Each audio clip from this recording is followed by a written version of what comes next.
आप लोग आ गए। दरअसल 2 महीने बाद का न्यूज़पेपर पढ़ रहा हूं। इसमें लिखा है कि इस बार फिर सीबीएसई क्लास 10 का टॉपर वॉरियर बैच से निकला है। यार ये तो होना ही था। जितना मुझे इस बात पे भरोसा है, अगर आपको भी अपने आप पे भरोसा है तो कमेंट सेक्शन में जरूर लिख के जाएगा #हम है वॉरियर। लेकिन मैं कभी कभी सोचता हूं ये न्यूज़पेपर, ये प्रिंटिंग कितनी काम की चीज है। सोचो अगर ये न्यूज़पेपर ना होते तो हमें कैसे पता चलता कि इस बार बिग बॉस कौन जीता, पिछले मैच में विराट कोहली ने कितने रन मारे, तो ये प्रिंटिंग शुरू कैसे हुई और प्रिंटिंग ने क्या क्या इंपैक्ट डाले, ये सारी चीजें समझाने के लिए मैं सिद्धार्थ शर्मा क्लास 10 हिस्ट्री का एक बहुत इंपॉर्टेंट चैप्टर लेकर आ गया हूं। चैप्टर का नाम है print culture and the modern world. दोस्तों आज के इस लेक्चर के अंदर हम इस पूरे के पूरे चैप्टर को डिटेल में समझेंगे, सारी थ्योरी समझेंगे, कुछ इंपॉर्टेंट एमसीक्यूज करेंगे और फिर कुछ केस बेस्ड क्वेश्चन के साथ इस चैप्टर को कर देंगे समाप्त। सबसे पहले ये समझते हैं कि प्रिंटिंग होती क्या है। दोस्तों प्रिंटिंग उस मेथड को कहा जाता है जिसकी मदद से आप टेक्स्ट और इमेजेस को पेपर के ऊपर रखते हो। आपने प्रिंटिंग कहां कहां देखी है? हो सकता है आपने प्रिंटिंग देखी होगी किसी मूवी के पोस्टर के ऊपर, बुक्स के ऊपर, न्यूज़पेपर के ऊपर, यानी कि जहां जहां आपकी नजर जाएगी वहां वहां प्रिंटिंग दिखेगी। लेकिन सवाल यह होता है कि प्रिंटिंग की शुरुआत कैसे हुई। इस चैप्टर में सबसे पहले मैं आपको यही बताने जा रहा हूं। दरअसल दोस्तों प्रिंटिंग की शुरुआत ईस्ट एशिया से हुई थी और ईस्ट एशिया के भी 3 बड़ी कंट्रीज जैसे कि चाइना, जापान और साउथ कोरिया से हुई थी। आइए एक एक करके इन तीनों के बारे में समझते हैं। सबसे पहले हम प्रिंटिंग को लेकर जाते हैं चाइना में। दरअसल दोस्तों चाइना की अगर बात करी जाए तो चाइना में प्रिंटिंग की शुरुआत 594 एडी में हुई थी। अब अगर आपको अभी भी एडी और बीसी में डिफरेंस नहीं पता है तो कोई बात नहीं, भाई आया है सब बता के जाएगा। सबसे पहले आप लोगों को पता होगा कि कुछ इस तरीके की एक टाइमलाइन होती है। यहां पर आपको एक टाइमलाइन देखने को मिलेगी। टाइमलाइन के बीचों बीच में 0 होता है। कहा जाता है कि 0 पे जीसस क्राइस्ट का बर्थ हुआ था। 0 से पहले वाला जितना भी होता है उसे कहा जाता है बीसी, यानी कि बिफोर क्राइस्ट, और 0 के बाद वाला जितना भी होता है उसको कहा जाता है एडी। अब कुछ स्कूल में एडी का मतलब बता देते हैं आफ्टर डेथ, जो कि गलत है। एडी एक लैटिन वर्ड से निकाला गया है जिसका मतलब होता है एनो डोमिनी, जिसका मतलब होता है in light of our lords. Christian लोग ये कहते हैं कि 0 में जीसस क्राइस्ट हमारे पैदा हो गए थे और उसके बाद का जितना भी वक्त आया है वो इन लाइट ऑफ अवर लॉर्ड आया है, यानी कि उसके बाद जितना भी वक्त आया है वो हमारे लॉर्ड की छत्र छाया में, उनके आशीर्वाद में निकला है। तो इसीलिए 0 से पहले वाला बीसी, 0 के बाद वाला एडी। आप सभी को पता होगा कि जीसस क्राइस्ट का क्रूसिफिकेशन हुआ था, उनको सूली पे लगा दिया गया था। जीसस क्राइस्ट का सूलिफिकेशन 32 साल की उम्र में हुआ था, यानी कि 32 एडी के आसपास हुआ था। थोड़ा सा और आगे आ जाते हैं तो लगभग 760 एडी के आसपास इस्लाम का जन्म हुआ था। थोड़ा सा और आगे आ जाते हैं 11वीं सेंचुरी के आसपास, लगभग 1000 के आसपास राजा भोज ने भोपाल के अंदर बड़ा तालाब बनाया था। थोड़ा सा और आगे आ जाते हैं, फिर धीमे धीमे करके ब्रिटिशर्स इंडिया में, और आज की तारीख में यानी कि 2026 एडी में मैं आप लोगों को print culture in the modern world पढ़ा रहा हूं। सर 2026 होता है, 2026 एडी नहीं होता है। अरे अब जितने भी साल आएंगे वो सबकी सब एडी में आएंगे, इसलिए अब हम लोगों ने एडी पीडी लगाना छोड़ ही दिया है दोस्तों। तो यहां पे बताया गया है कि चाइना में प्रिंटिंग की शुरुआत 594 एडी में हुई थी, यानी कि यहां पे कहीं चाइना में प्रिंटिंग की शुरुआत हुई थी 594 एडी के अंदर। लेकिन शुरुआत में जो चाइना में प्रिंटिंग हुई थी वो वुडन ब्लॉक से प्रिंटिंग करी जाती थी। यानी ये लोग क्या करते थे, पेपर लेते थे और वुड ब्लॉक लेते थे। वुड ब्लॉक को ये लोग इंक में डिप करते थे और उसके बाद पेपर के ऊपर रख के टप करके छाप देते थे। यूं रखते थे, टप करके छाप देते थे, पट पट पटापट लक्ष्मी जी करके अंदर। अरे यार थोड़ी सी मीम्स देखना बंद करना पड़ेगा। तो इस तरीके से चाइना में दोस्तों प्रिंटिंग की जाती थी। लेकिन इसकी एक प्रॉब्लम थी कि ये जो प्रिंटिंग करी जाती थी, जिस पेपर पे वुडन ब्लॉक को रख के छापा जाता था, वो पेपर बहुत ज्यादा पोरस और बहुत ज्यादा पतला हुआ करता था। पेपर बहुत ज्यादा पोरस और पेपर बहुत ज्यादा पतला होता था। इतना पतला और इतने छेद वाला पेपर होता था कि जब एक तरफ से वुडन ब्लॉक को रख के छापा जाता था तो जो इंक होती थी वो पीछे से निकल जाती थी। तो फिर क्या करें? तो चाइना के लोगों ने कहा कि एक काम करते हैं, केवल पेपर की एक तरफ प्रिंटिंग करेंगे, केवल एक तरफ प्रिंटिंग करेंगे। तो मान लीजिए पहला पेपर इसके इधर प्रिंट कर दिया, ये दूसरा पेपर इसके यहां प्रिंट कर दिया, ये तीसरा पेपर इसके यहां प्रिंट कर दिया। और चाइना के लोग क्या करते थे, ये सारे पेपर जिनको एक साइड से प्रिंट किया जाता था उनको साइड बाय साइड स्टिच कर दिया जाता था।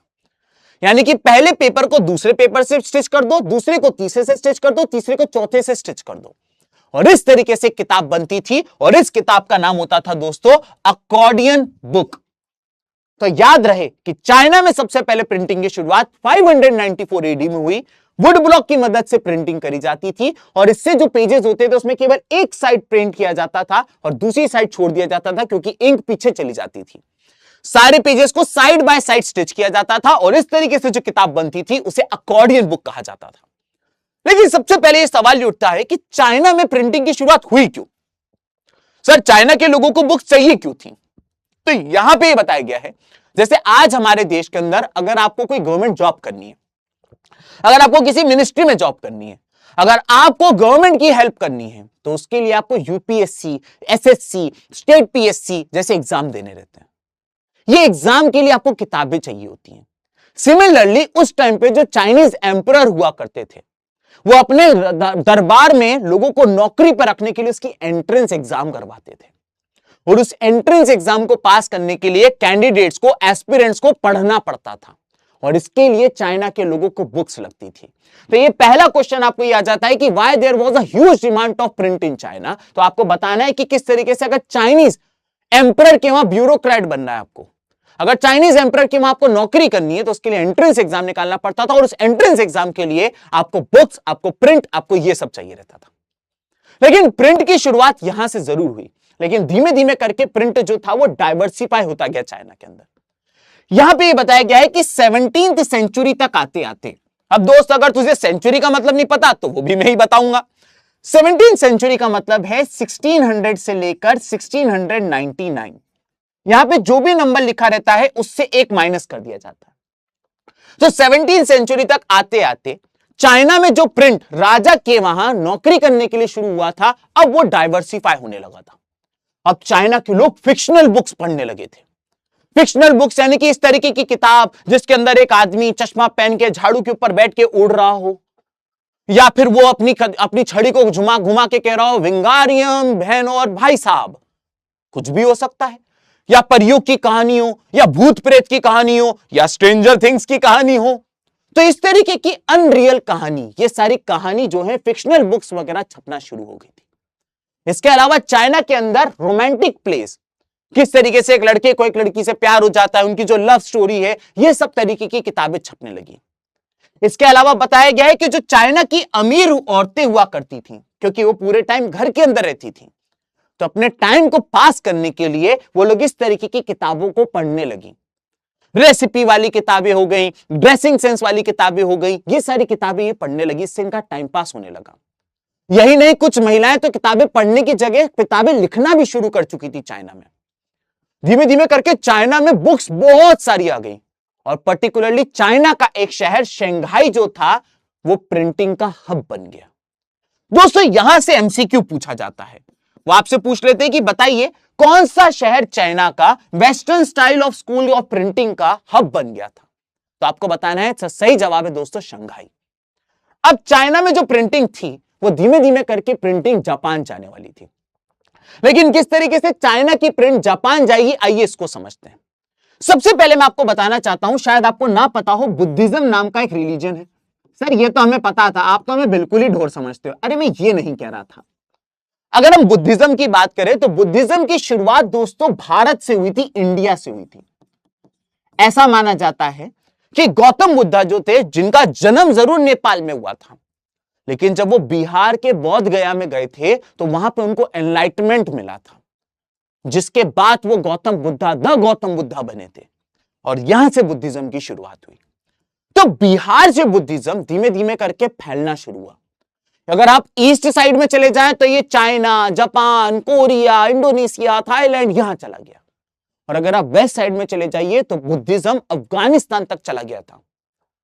भाई लार्जेस्ट स्टैंडिंग बुद्धा स्टैचू जो थे वो अफगानिस्तान के अंदर थे और अफगानिस्तान के जब तालिबान आए थे तो उन्होंने गोली मार के उनको उड़ा दिया था।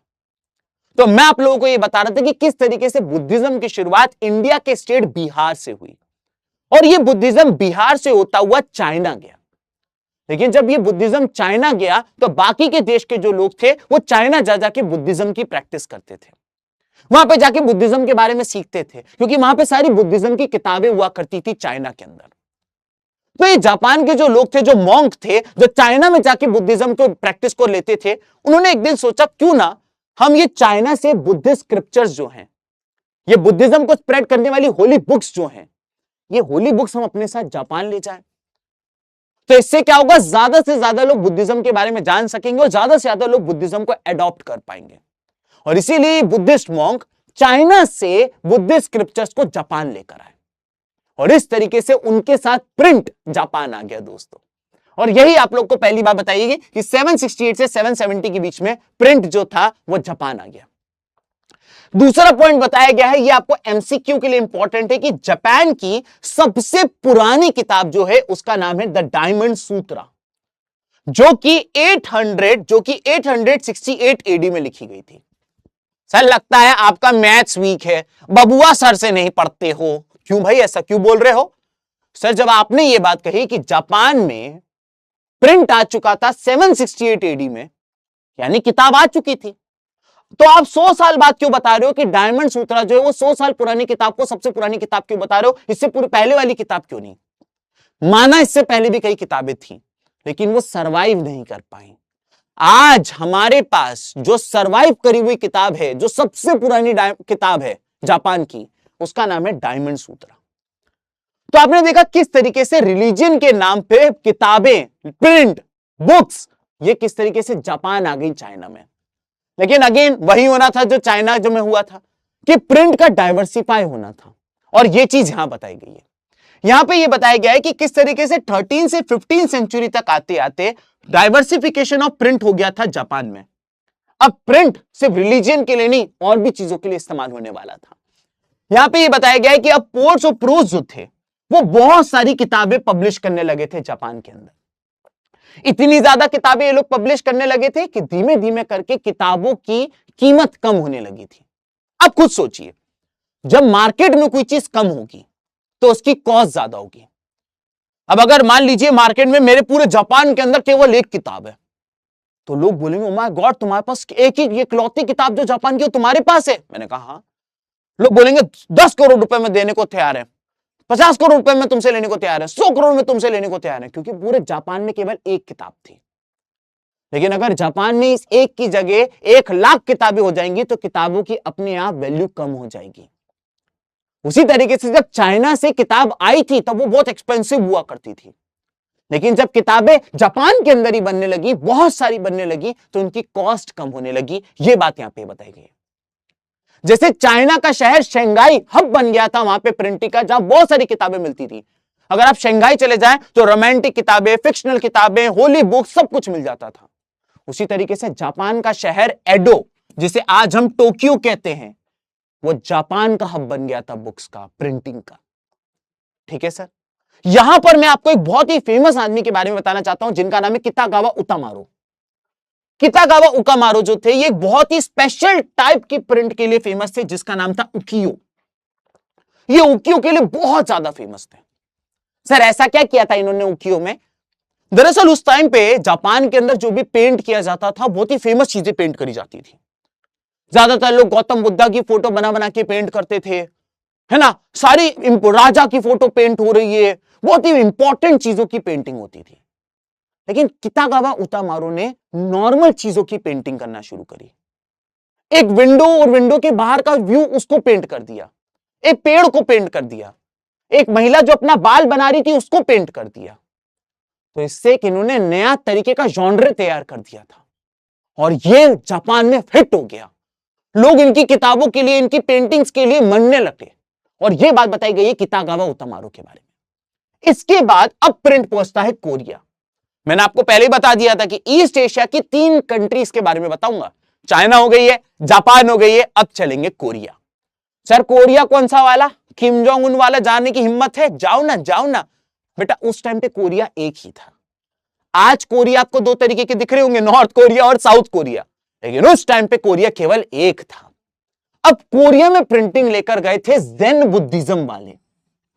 सर ज़ेन नाम की तो गाड़ी आती है, अरे ये वो ज़ेन नहीं है दोस्त।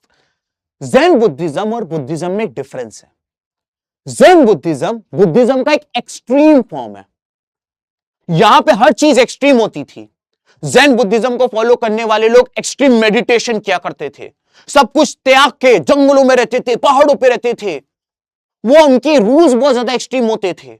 तो जैन बुद्धिज्म और बुद्धिज्म में डिफरेंस ये कि जैन बुद्धिज्म बहुत एक्सट्रीम होता था, यहां पे हर चीज एक्सट्रीम होती थी।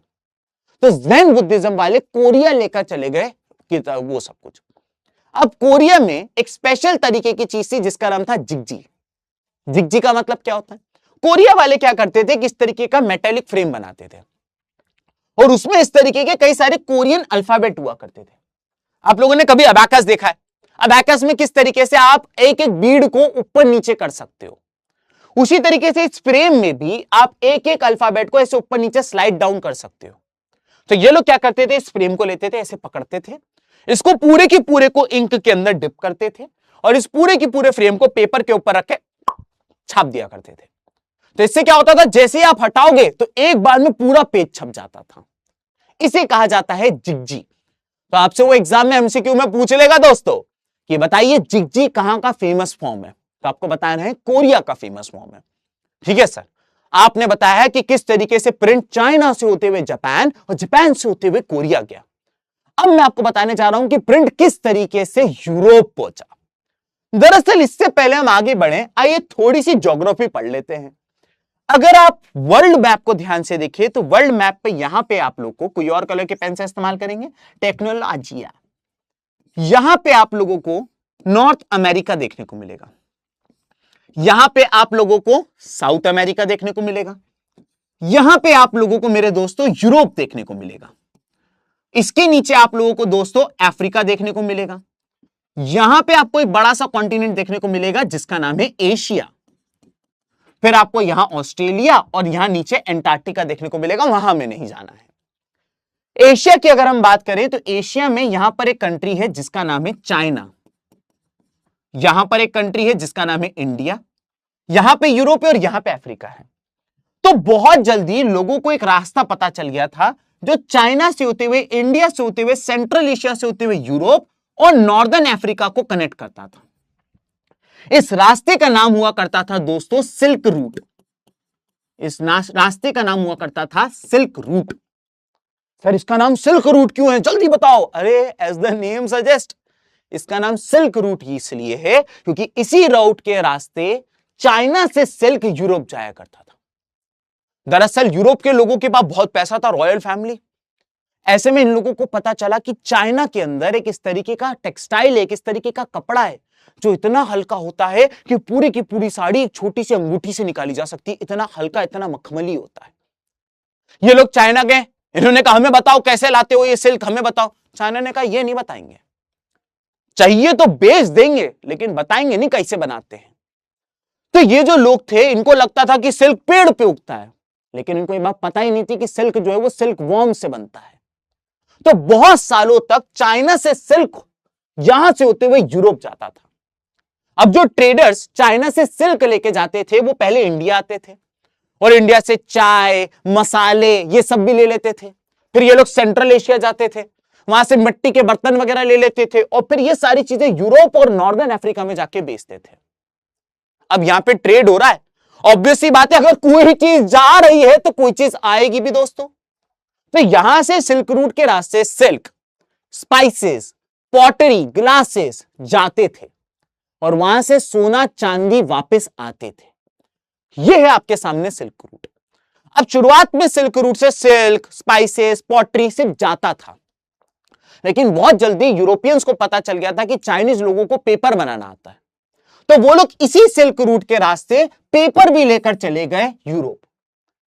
अब पेपर लेकर तो चले गए, लेकिन वहां पे पेपर जब यूरोप पहुंचा तो वहां के लोग हाथ से उस पेपर पे लिख रहे थे, ऐसे कर करके पेपर पे लिख रहे थे। और इससे क्या होता था कि जो ये हैंड प्रिंट होता था ये बहुत स्लो स्लो होता था। पता चला एक बुक को बनने में 2 साल लग रहे हैं, एक बुक को बनने में 3 साल लग रहे हैं। तो सिर्फ रॉयल लोग या जो बहुत अमीर लोग हुआ करते थे केवल वही लोग बुक सपोर्ट कर पाते थे। तो ऐसे में एक यूरोपियन ट्रैवलर था जिसका नाम था मार्को पोलो। ये गया वापस चाइना। उसने कहा यार तुम लोगों ने पेपर तो भेज दिया, लेकिन ये तुम लोग इतनी स्पीड में कैसे कर रहे हो और हम लोग का इतना धीमे धीमे कैसे चल लिया है? तो उन्होंने कहा हम लोग तो वुड ब्लॉक का इस्तेमाल करते हैं ही। उसने कहा हमको भी दो ना भिड़ू, और वो इस बार अपने साथ वुड ब्लॉक लेकर चला गया। तो आपने देखा किस तरीके से यूरोपियंस पहले चाइना से पेपर लेकर गए, और फिर यही यूरोपियंस चाइना से वुड ब्लॉक लेकर गए, और ये वुड ब्लॉक लेकर गया था मार्को पोलो, जो कि बहुत फेमस ट्रेवलर था। अब जो यूरोप के अमीर लोग थे, उन्होंने देखा अब ये तो पेपर भी बहुत है और वुड ब्लॉक से प्रिंटिंग भी बहुत तेज हो रही है, कई सारी किताबें हो गई हैं, तो इन्हें का मजा नहीं आ रहा है, कुछ महंगा काम करो, ऐसा कुछ चीज करो कि हम अमीर इन गरीबों से अलग दिखें। तो फिर इन्वेंशन हुआ वेलम का। अमीर के चोचले को ध्यान में रखते हुए एनिमल की स्किन लिया गया, एनिमल को मारा गया, उसकी स्किन को ड्राई किया गया और एनिमल की स्किन के ऊपर लिख के अमीरों को चिपकाया गया। यानी गरीब लोग पेपर में किताबें पढ़ रहे थे और अमीर लोग वेलम की किताबें पढ़ा करते थे। तो इस तरीके से प्रिंट यूरोप तक पहुंच गया। अब दोस्तों प्रिंट यूरोप तक तो पहुंच गया, लेकिन यूरोप के जो बुक्स का काम करने वाले लोग थे, जो बुक्स पब्लिश करते थे, वो ये चाहते थे कि और ज्यादा बुक्स प्रिंट हो, और ज्यादा यूरोप के लोग बुक्स का इस्तेमाल करें। तो यहां पर बताया गया है कि किस तरीके से बुक सेलर जो थे, उन्होंने बहुत सारे स्क्राइब्स अपॉइंट किए, जो बहुत स्पीड में बुक्स बनाने लगे, क्योंकि डिमांड बढ़ने लगी थी धीमे धीमे। साथ ही साथ जगह जगह पे बुक फेयर्स का ऑर्गेनाइजेशन किया गया, बुक मेले का। उस मेले के अंदर किताबें रखी जाती थी यूरोप में, चाहे वो बाइबल हो, चाहे वो फिक्शनल किताब हो हैरी पॉटर वाली, या फिर वो किसी तरीके का रोमांटिक प्ले हो सैयारा जैसा, कुछ भी, वो सब कुछ उसमें वो लोग रखने लगे ताकि लोग आए, उसको देखें, उसको पढ़ें, फिर वो उसको खरीद के लेकर जाए। यहां पे बताया गया है कि किस तरीके से धीमे धीमे करके किताबों का डिमांड तो बढ़ गई, अब लोगों को किताबें चाहिए थी, लेकिन सवाल ये उठता था कि अभी भी पेपर पे वुड ब्लॉक से प्रिंट कर करके, वुड ब्लॉक से प्रिंट कर करके बहुत स्पीड में प्रिंटिंग नहीं हो पा रही थी। अब इनको जरूरत थी प्रिंट टेक्नोलॉजी की, और जब प्रिंट टेक्नोलॉजी की जरूरत थी, तब एक आदमी ने दिमाग लगाया, और उस आदमी का नाम था गुटेनबर्ग। ये गुटेनबर्ग के बारे में मैं आपको थोड़ा सा बताता हूं। अगर हम गुटेनबर्ग की बात करें तो गुटेनबर्ग ऑलिव नाम का एक फ्रूट होता है, उस ऑलिव नाम के फ्रूट को रख के उसको प्रेस किया जाता था, तो उससे ऑयल निकलता था, जिसे ऑलिव ऑयल कहते हैं। जैसे आज हमारे घरों में पूड़ियां तली जाती है ना तेल में, वैसे यूरोप के लोग खाना बनाते थे ऑलिव ऑयल में। तो इनको ये बात पता थी कि किस तरीके से ऑलिव को रख के प्रेस करेंगे तो ऑलिव ऑयल बनेगा। इनका दिमाग चला, इन्होंने कहा क्यों ना इसके अंदर ये जो मेरी प्रेस है, इसमें जो ऊपर वाली प्लेट है, इसमें मैं कई सारे अल्फाबेट चिपका देता हूं, इन अल्फाबेट को मैं कलर कर देता हूं, इसके बाद मैं इसके ऊपर पेपर रखूंगा और इसको यूं पच्च करके छाप दूंगा, पेपर हटाऊंगा, पेज प्रिंट, फिर रखूंगा पच्च करके छाप दूंगा, दूसरा पेज प्रिंट, फिर रखूंगा पच्च करके छाप दूंगा, तीसरा पेज प्रिंट, ऐसे करके खट खट खट खट खट खट कर मैं कई सारे पेज छाप दूंगा। फिर जब मुझे पेज दूसरा छापना होगा तो मैं ये अल्फाबेट हटा के दूसरे लगा दूंगा, कलर लगाऊंगा, दूसरा पेपर रखूंगा, पच्च करके छाप दूंगा, दूसरा पेपर प्रिंट हो जाएगा। और इस तरीके से प्रिंटिंग टेक्नोलॉजी गुटेनबर्ग ने यूरोप में इन्वेंट कर दी। अब ऑब्वियस सी बात है, कोई भी इन्वेंशन होता है ना, तो शुरुआत उसके लिए की जाती है ताकि उसका ज्यादा से ज्यादा फायदा हो सके, ज्यादा से ज्यादा प्रॉफिट निकाला जा सके। और गुटेनबर्ग ने भी यही दिमाग लगाया। सबसे पहली किताब सोचिए उसने क्या प्रिंट करी होगी, एमसीक्यू में भी पूछा जाता है दोस्तों। गुटेनबर्ग ने सबसे पहली किताब प्रिंट करी थी बाइबल, द होली बाइबल, क्योंकि लोग जो थे क्रिश्चियंस थे सारे यूरोप में, सबको बाइबल पढ़नी थी। तो गुटेनबर्ग ने कई सारी बाइबल प्रिंट करी और रातों रात पैसा कमाया। यहां तक समझ में आ गया। अब आपको एग्जाम में क्वेश्चन ये आ जाता है कि जब गुटेनबर्ग ने प्रिंटिंग शुरू कर दी, छप छप छप खूब सारी प्रिंटिंग हो रही थी, इससे आया प्रिंट रिवॉल्यूशन। तो आपको एग्जाम में यह आ जाता है कि गुटेनबर्ग से पहले वाला पीरियड, यानी प्रिंट रिवॉल्यूशन से पहले के पीरियड और प्रिंट रिवॉल्यूशन के बाद के पीरियड को कंपेयर करिए। बहुत ही सिंपल क्वेश्चन है, बहुत ही सिंपल इसका जवाब है। इसका पहला पॉइंट यहां पे बताया गया है कि प्रिंट रिवॉल्यूशन के आने से पहले, गुटेनबर्ग की प्रिंटिंग प्रेस से पहले जितनी भी किताबें हुआ करती थी दोस्तों, वो सारी की सारी किताबें हैंड रिटन होती थी और पार्चमेंट ऑफ वेलम पे छापी जाती थी। पार्चमेंट का मतलब होता है पेड़ की छाल के ऊपर, और वेलम का मतलब तो मैं आपको बता चुका हूं, एनिमल की स्किन को ड्राई करके वेलम बनाया जाता था। तो प्रिंट रिवॉल्यूशन के आने से पहले इधर पार्चमेंट या वेलम के ऊपर प्रिंट किया जाता था, और वो भी प्रिंट हैंड रिटन होता था, जिससे ये बहुत ज्यादा स्लो हो जाता था। एक एक किताब को बनने में 2-2, 3-3 साल लगते थे, इसलिए जो किताब बनाते थे वो उसके बहुत पैसे मांगते थे। भाई साहब इसको बनाने में 3 साल लगे, कम से कम 5,000 रुपए लेंगे। लेकिन गुटेनबर्ग की प्रिंटिंग प्रेस बनाने के बाद अब ये सारी की सारी प्रिंटिंग पार्चमेंट और वेलम की जगह पेपर पे होने लगी, हैंड रिटन की जगह प्रिंटिंग प्रेस पे होने लगी। इससे ना केवल स्पीड में होने लगा काम और पेपर के कारण सस्ता होने लगा काम। तो पहला पॉइंट यह बताया गया है जिसके कारण किताबें ना केवल सस्ती हो गई, हर किसी के लिए एक्सेसिबल भी हो गई। पहले सिर्फ अमीर आदमी किताब अफोर्ड कर सकता था, अब गरीब आदमी भी पढ़ सकता था। अगला पॉइंट यह बताया गया है कि पहले जो था वो या तो मॉन्क्स, स्कॉलर्स और इलीट लोग जो थे वो प्रिंटिंग का इस्तेमाल करते थे। जो बुद्धिस्ट मॉन्क होते थे वो अपने रिलीजन के बारे में जानने के लिए, उसके बारे में नॉलेज को स्प्रेड करने के लिए किताबें पढ़ते थे। केवल इनके पास किताबें होती थी, ज्यादा से ज्यादा राजा के पास किताबें होती थी, अमीर लोगों के पास किताबें होती थी। लेकिन अब किताबें केवल इन तक लिमिटेड नहीं थी, अब आम लोगों को भी किताब मिलने लगी थी। अब आम लोगों के पास भी बहुत सारा नॉलेज आ गया था, जिससे अब आम आदमी डिबेट करने लगा था, क्वेश्चन करने लगा था। राजा कहता था मैं ही राजा हूं, मुझे जीसस क्राइस्ट ने सिलेक्ट किया है। अब जब लोगों ने किताब पढ़ ली तो लोगों ने कहा कैसे, कहां लिखा है तेरे को जीसस क्राइस्ट ने सिलेक्ट किया है?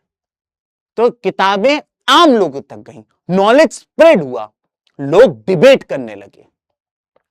लास्ट बात बताई गई है कि किस तरीके से पहले के टाइम पे क्या था, जो नॉलेज था वो लोकलाइज्ड था, लेकिन अब जो नॉलेज था वो दूर दूर तक जाने लगने वाला था। इसका क्या मतलब है? ऑब्वियस सी बात है कि जब किताब छपती थी, है ना, तो एक किसी कॉमन लैंग्वेज में छप दी जाती थी। फॉर एग्जांपल स्पेन में छप रही तो स्पेनिश में नाप दो, स्पेन में छप रही तो स्पेन के राजा के बारे में, स्पेन के लोगों के बारे में, स्पेन के डिशेस के बारे में करो, क्योंकि भाई ये किताब तो स्पेन के लोग पढ़ने वाले हैं ना। लेकिन धीमे धीमे जैसे समय बदलता गया, अब नॉलेज स्प्रेड होने लगा। अब स्पेन के लोग इंडिया के बारे में भी जानना चाहते थे, चाइना के बारे में भी जानना चाहते थे। अब इसमें फ्रांस के लोगों को इंडिया के बारे में, अमेरिका के बारे में, रशिया के बारे में, इन सब के बारे में पता चल रहा था। तो प्रिंट रिवॉल्यूशन के आने से पहले नॉलेज जो था वो लोकलाइज्ड था, केवल एक लोकल इलाके तक सीमित था। लेकिन किंतु परंतु किस तरीके से इसके आने के बाद, प्रिंट रिवॉल्यूशन आने के बाद, जो नॉलेज था, जो डेटा था, वो ग्रेट डिस्टेंस ट्रेवल करने लगा था। तो ये आप लोगों को एग्जाम में क्वेश्चन आ जाता है कि प्रिंट रिवॉल्यूशन से पहले और प्रिंट रिवॉल्यूशन के बाद के टाइम को कंपेयर करिए। ठीक है सर, अब हम पढ़ने जा रहे हैं कि what was the impact of print revolution. देखिए, मैं हमेशा जब पढ़ाता हूं तो आप एक बार नोटिस करोगे कि मुझे मेरी स्लाइड पे पीछे क्या लिखा है मुझे याद होता है।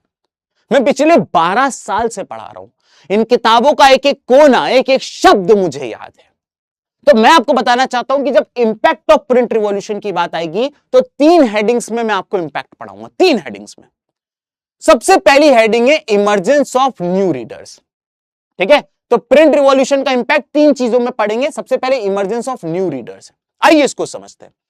पहला पॉइंट ये कह रहा है कि printing press reduce book cost and production time, making multiple copies accessible. पहले क्या होता था कि प्रिंटिंग हाथ से होती थी, वेलम पे होती थी, पार्चमेंट पे होती थी, तो ना केवल ये महंगी भी होती थी, बहुत रेयर भी होती थी। लेकिन प्रिंटिंग प्रेस के आने के बाद ये इतना ज्यादा जल्दी बनने लगी, इतनी ज्यादा सस्ती बनने लगी कि अब आम पब्लिक भी इसको एक्सेस कर पाया, जिससे ज्यादा ऑडियंस तक हम पहुंच पाए। नए नए लोग अब पढ़ने लगे थे, तो इमर्जेंस ऑफ न्यू रीडर्स हुआ। सेकेंड पॉइंट बताया गया है कि किस तरीके से पहले ओरल कल्चर हुआ करता था। सर ओरल कल्चर क्या हुए? मुझे एक बात बताओ, सच्ची बात, आज तुम मुझे सुन रहे हो, क्यों सुन रहे हो? सर क्योंकि वो है ना, एनसीईआरटी से बोरिंग किताब नहीं देखी हमने, क्या लिखा रहता कुछ समझ ही नहीं आता है। अब तुम मेरे सामने आते हो, 1.5 घंटे के अंदर मैं तुम्हें पूरा चैप्टर कहानी की तरह पिला के चला जाता हूं। तुम्हें लगता है मूवी चल रही है, सब इमेजिन करा के चला जाता हूं। ये एक ओरल कल्चर है। तुमने पढ़ा नहीं, मैंने बोला, तुमने सुना और तुमने इससे सारी चीजें अपने अंदर ले ली। ये एक ओरल कल्चर है। तो पहले के टाइम पे यूरोप के जो लोग थे वो इलिटरेट हुआ करते थे, जिनको पढ़ना नहीं आता था।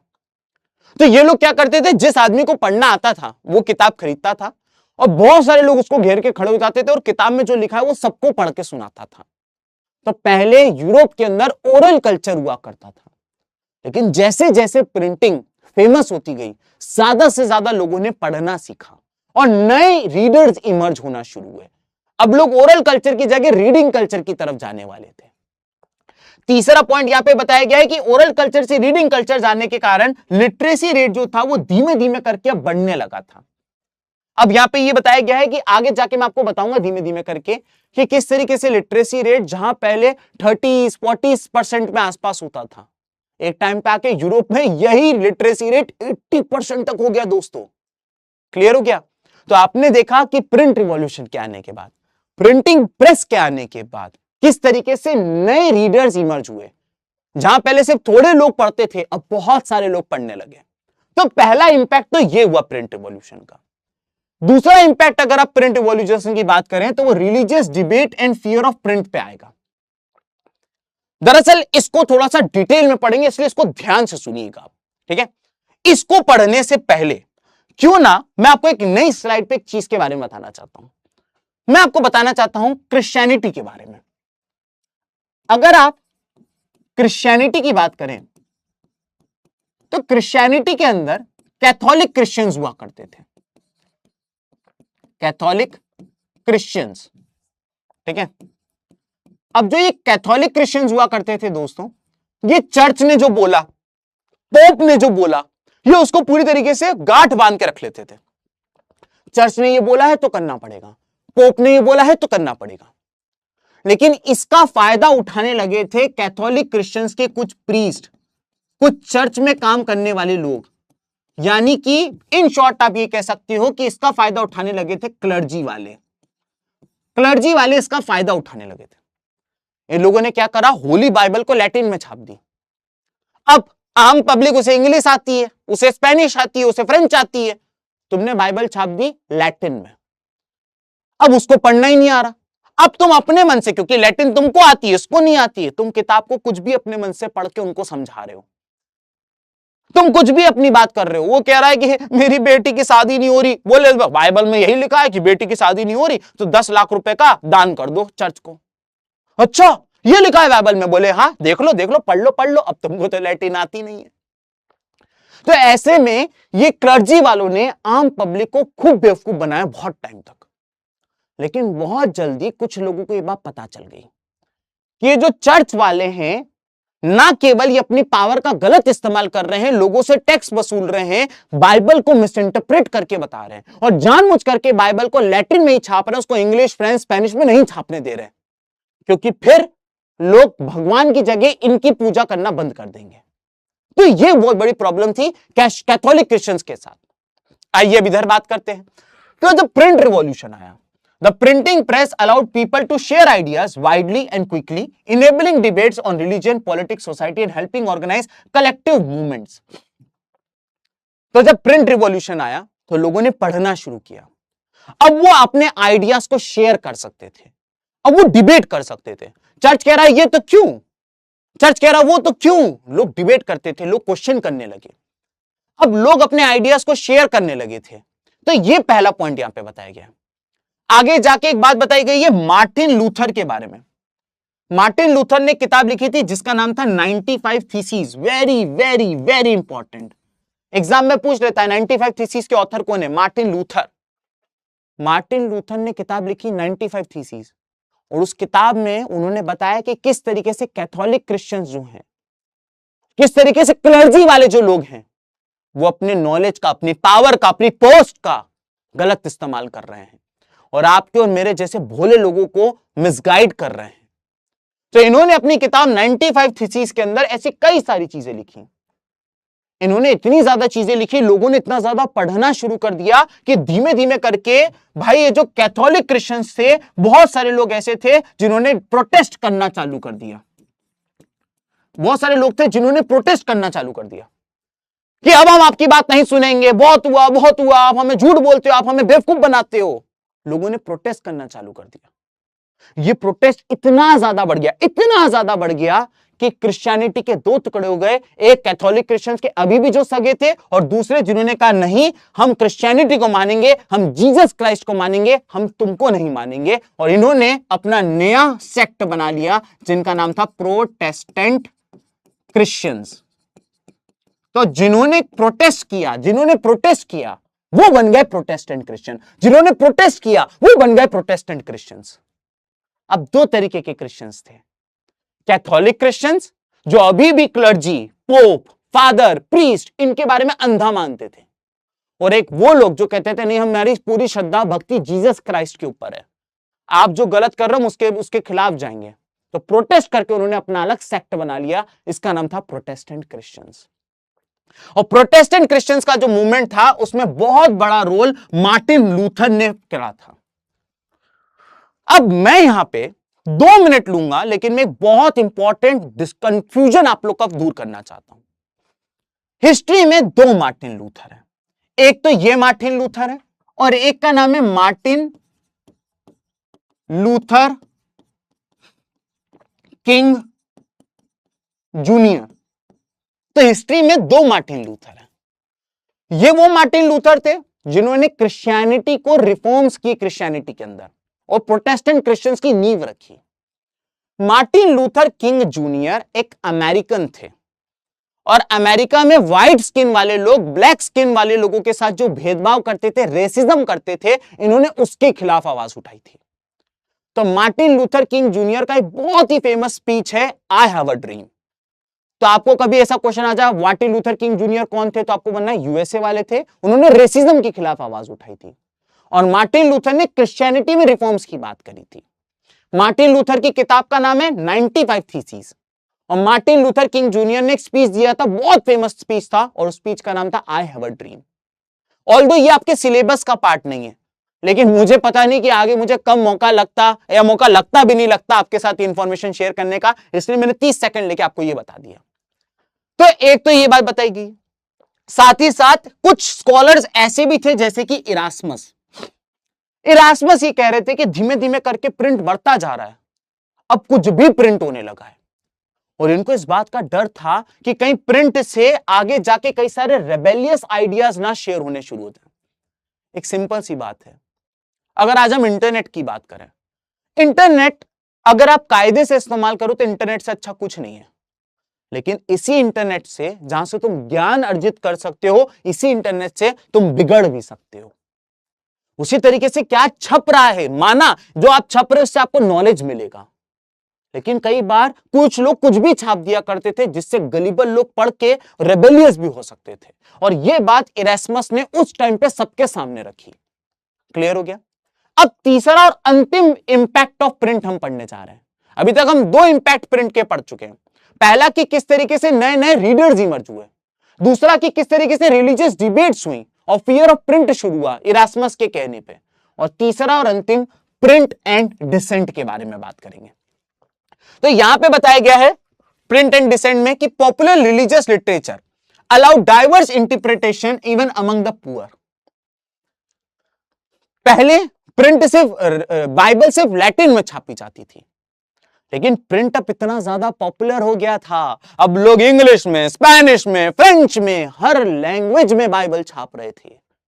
इससे अब लोग अपने अपने तरीके से इंटरप्रिटेशन कर रहे थे बाइबल का, अपने अपने तरीके से। यही बात इरास्मस ने कही थी थोड़ी देर पहले कि भाई कहीं ऐसा ना हो कि कोई बहुत सारे रिबेलियस आइडियाज निकल जाएं। तो यही बात बताई गई है कि किस तरीके से लोग अपने अपने तरीके से बाइबल को इंटरप्रेट कर रहे थे। यहां पे बहुत फेमस आदमी के बारे में बताया गया है 16th सेंचुरी का, 16th सेंचुरी यानी कि 1500 से लेकर 1599 की बात हो रही है। यहां पे हम एक इटालियन मिलर की बात कर रहे हैं जिसका नाम है मैनोक्कियो। मैनोक्कियो ने बाइबल को इंटरप्रेट किया और इसने इटली के लोगों को बोला कि चर्च गलत कर रहा है और चर्च को चैलेंज करना शुरू किया। धीमे धीमे करके चर्च के लोगों को समझ में आ गया कि हो क्या रहा है। अब सब लोग बाइबल को अपने अपने तरीके से इंटरप्रेट कर रहे हैं और सब जा जाके ये बोल रहे हैं कि कैथोलिक क्रिश्चियंस के जो क्लर्जी डिपार्टमेंट वाले लोग हैं, जो ये चर्च वाले लोग हैं, जो ये प्रीस्ट हैं, जो ये फादर हैं, ये गलत कर रहे हैं। तो आगे जाके जो चर्च थे उन्होंने कई सारे स्ट्रिक्ट कंट्रोल्स कर दिए और साथ ही साथ इनने 1558 में इंडेक्स ऑफ प्रोहिबिटेड बुक्स निकाल दी। यानी चर्च वालों ने कहा इनफ इज इनफ, अब हम एक लिस्ट निकालेंगे और इस लिस्ट में हम आपको बताएंगे कि क्या छापना, क्या पढ़ना अलाउड है और क्या नहीं है, ताकि ये मेनोक्कियो जैसे लोग, मार्टिन लूथर जैसे लोग, ये जैसे लोग लोगों को भड़का ना सके और इनके खिलाफ न ले जा सके। तो चर्च ने 1558 इंडेक्स ऑफ प्रोहिबिटेड बुक्स निकाल दी थी, ताकि इस तरीके से जो लगातार डिसेंट होता जा रहा था, लोग चर्च के खिलाफ होते जा रहे थे, उसको रोका जा सके। तो आपने इंपैक्ट ऑफ प्रिंट रिवॉल्यूशन पढ़ लिया दोस्तों। मजा आ रहा है? अगर मजा आ रहा है तो फटाफट वीडियो को लाइक करते चलो। अब आगे बताया गया है क्वेश्चन। आइए इस क्वेश्चन की मदद से देखते हैं कि अभी तक हमने जितना पढ़ा है आपको समझ में आया कि नहीं। पहला क्वेश्चन यह है कि आपको बताना है कि 594 एडी के आसपास चाइना में प्रिंट कैसे होता था। आपको करना है वीडियो इसी वक्त पॉज, 4 ऑप्शन में से जो सही ऑप्शन है आपको कमेंट सेक्शन में लिख के पोस्ट करना है। आपका समय शुरू होता है दोस्तों अब। तो आपने 4 ऑप्शन देखे और इस 4 ऑप्शन में मैंने आप लोग को बता रखा है कि किस तरीके से चाइना में प्रिंटिंग की शुरुआत हुई थी, hand printing using would blocks. तो इस वाले क्वेश्चन का जवाब सही होगा 2। तो जितने बच्चों ने 2 बोला है उनका जवाब बिल्कुल सही है दोस्तों। अगले क्वेश्चन पे आ जाते हैं। बताइए 95 थीसिस किसने लिखी थी? Pause the video and answer in the comment section. तब तक हम थोड़ा सा जलपान कर लेते हैं, पानी पी लेते हैं दोस्तों। बताइए सही जवाब क्या है?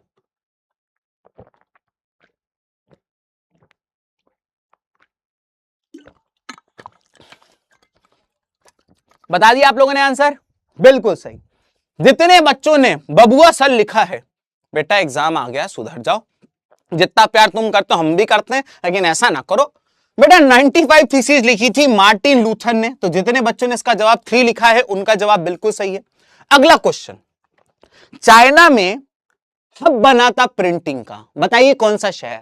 1 2 3 4 get on the dance floor. बताइए क्या आप लोगों ने भी वही जवाब दिया है जो मैं सोच रहा हूं? बिल्कुल सही जवाब। इसका जवाब है 2 is the right answer, Shanghai. तो ये 3 क्वेश्चन थे। एक आखिरी क्वेश्चन और देख लेते हैं कि बताइए जापान की सबसे पुरानी किताब का नाम क्या है? Pause the video and answer in the comment section. क्या आपने भी वही जवाब दिया है जो मैं सोच रहा हूं? इसका सही जवाब है दोस्तों डायमंड सूत्रा। चलिए अब हम लोग आ जाते हैं आगे। आगे क्या कह रहा है? अगला टॉपिक आता है रीडिंग मेनिया क्या है और रीडिंग मेनिया का इफेक्ट्स क्या है। अब आपको यह बताना है, ठीक है? रीडिंग मेनिया यहां पे बताया गया है, पहला पॉइंट यह बताया गया है, the printing press led to the emergence of new reading public because the books were cheap and this. ये तो मैं तब से सिखाता आ रहा हूं आपको कि प्रिंटिंग प्रेस, पेपर, इन सब चीजों के इन्वेंशन के कारण ना केवल अब किताबें जल्दी छप रही थी, सस्ती छप रही थी। इससे बहुत सारे नए रीडर्स बन के तैयार हुए। तो यह बात मैं आपको तब से सिखाता आ रहा हूं। आगे बढ़िए। अब किताबें जो थी, यहां पे ये वाली बात बताई गई कि पहले किताबें या तो रिलीजन के लिए होती थी और या तो किताबें, जैसे चाइना के केस की बात करें तो किताबें किसी राजा के लिए हुआ करती थी, उसकी एंट्रेंस एग्जाम देने के लिए हुआ करती थी। लेकिन अब किताबें जो थी वो डाइवर्स होने लगी थी। अब romantic plays, fictionals, magazines, fashion magazines, cooking वाली फोटो मैगजीन्स, ये सब प्रिंट होने लगा था। तो यहां पे ये बताया गया कि किस तरीके से जो ऑडियंस थी, नई नई ऑडियंस जो थी, वो अट्रैक्ट हो रही थी प्रिंटिंग की तरफ। और इसी फिनोमिना को, इसी एरा को रीडिंग मेनिया कहा गया। अगला क्वेश्चन आ जाता है, what is the effect of reading mania. मैं आपको 5 पॉइंट पढ़ाऊंगा रीडिंग मेनिया के इफेक्ट। यह आपको 5 नंबर के लिए क्वेश्चन पूछा जाता है, इसलिए 5 पॉइंट सीखने पड़ेंगे। पहला इफेक्ट यह बताया गया है कि भाई 18th सेंचुरी तक आते आते यूरोप का लिटरेसी रेट 80% तक बढ़ गया। Can you imagine? यूरोप एक ऐसा कॉन्टिनेंट जहां पे ज्यादातर लोगों को 30-35% लोग ही से पढ़े लिखे थे, बाकियों को पढ़ना नहीं आता था।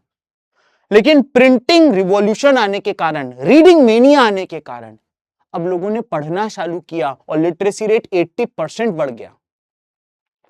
साथ ही साथ किस तरीके से इंग्लैंड में पेनी चैपबुक्स का इन्वेंशन हुआ। पेनी चैपबुक्स इस तरीके की छोटी छोटी किताबें हुआ करती थी और ये किताबें जो वर्कर्स होते थे वो अपनी पॉकेट में रखते थे। आज जैसे आप लोग की पॉकेट में मोबाइल रहता है, आप कहीं भी बैठे होते हो तो आप धीमे से, जब भी आपको टाइम मिलता है, आप अपना मोबाइल निकाल लेते हो और स्क्रॉल करना शुरू कर देते हो। कई बार इनवॉलंटरी हमसे होने लगता है कि मोबाइल पॉकेट से निकाल के स्क्रॉल करना चालू कर देते हैं। उस टाइम के जो इंग्लैंड के वर्कर्स थे वो अपनी पॉकेट में चैपबुक्स रखते थे। पेनी चैपबुक्स, पेनी क्योंकि पेनी की आती थी और चैपबुक्स क्योंकि छोटी होती थी। और जब इनका लंच होता था या जब इनके पास फ्री टाइम होता था, उसको निकाल के ये लोग रीड करना शुरू कर देते थे।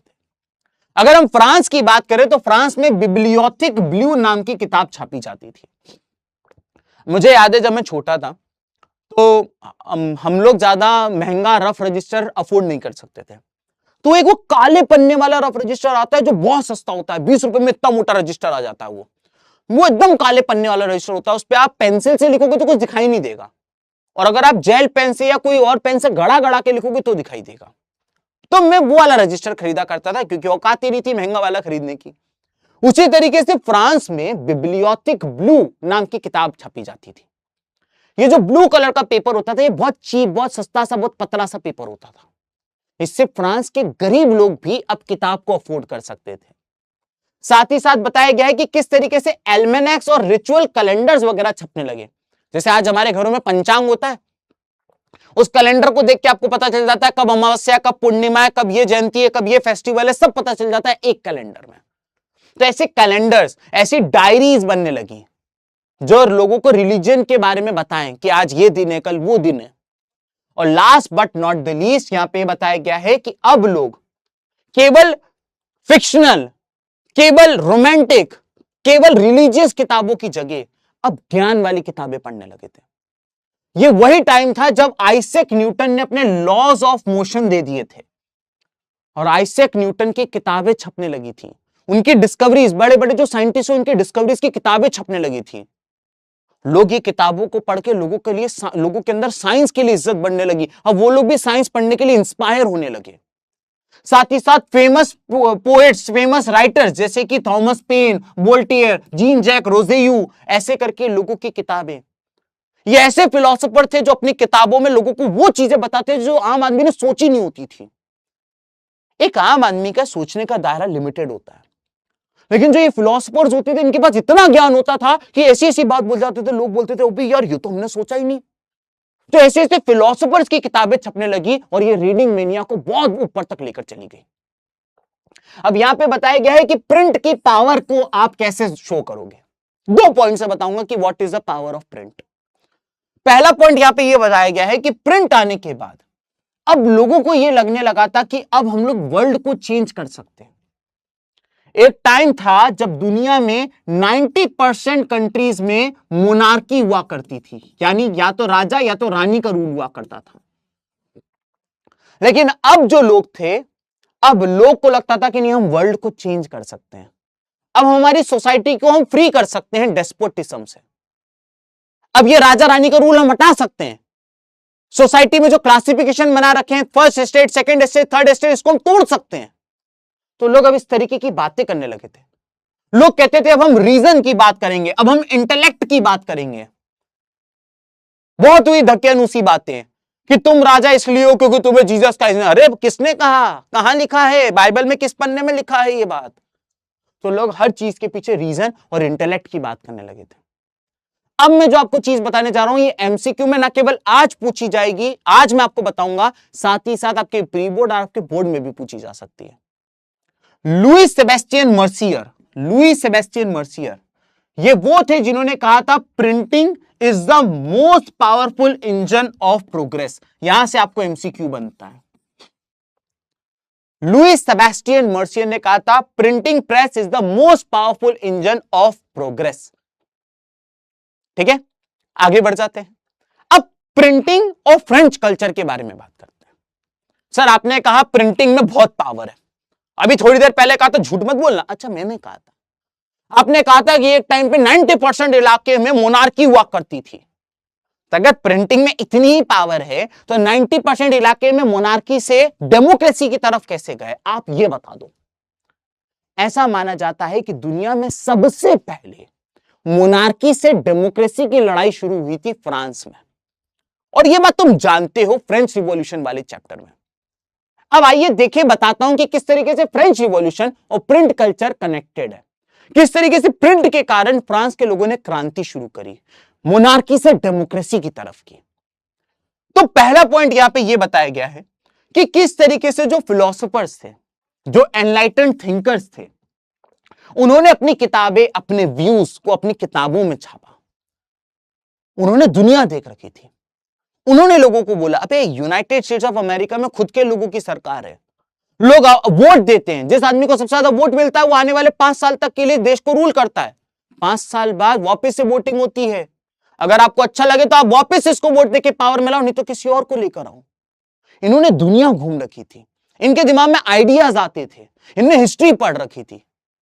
तो ये जो एनलाइटेंड थिंकर्स हुआ करते थे, ये सब कुछ अपनी किताबों में छापने लगे और इन्होंने लोगों से कहा कि अब हम लोगों को हमारे जो ट्रेडिशंस हैं, हमारे जो सुपरस्टिशंस है, सुपरस्टिशन का मतलब होता है किसी तरीके का हिंदी वर्ड, रुको मैं आएगा, मैं तुम लोग को बता, अंधविश्वास। हमारे जो अंधविश्वास है, हमारे जो ट्रेडिशन है, या जो ऑटोक्रेसी हो रही है हमारे देश में, इसके खिलाफ हमें आवाज उठानी होगी।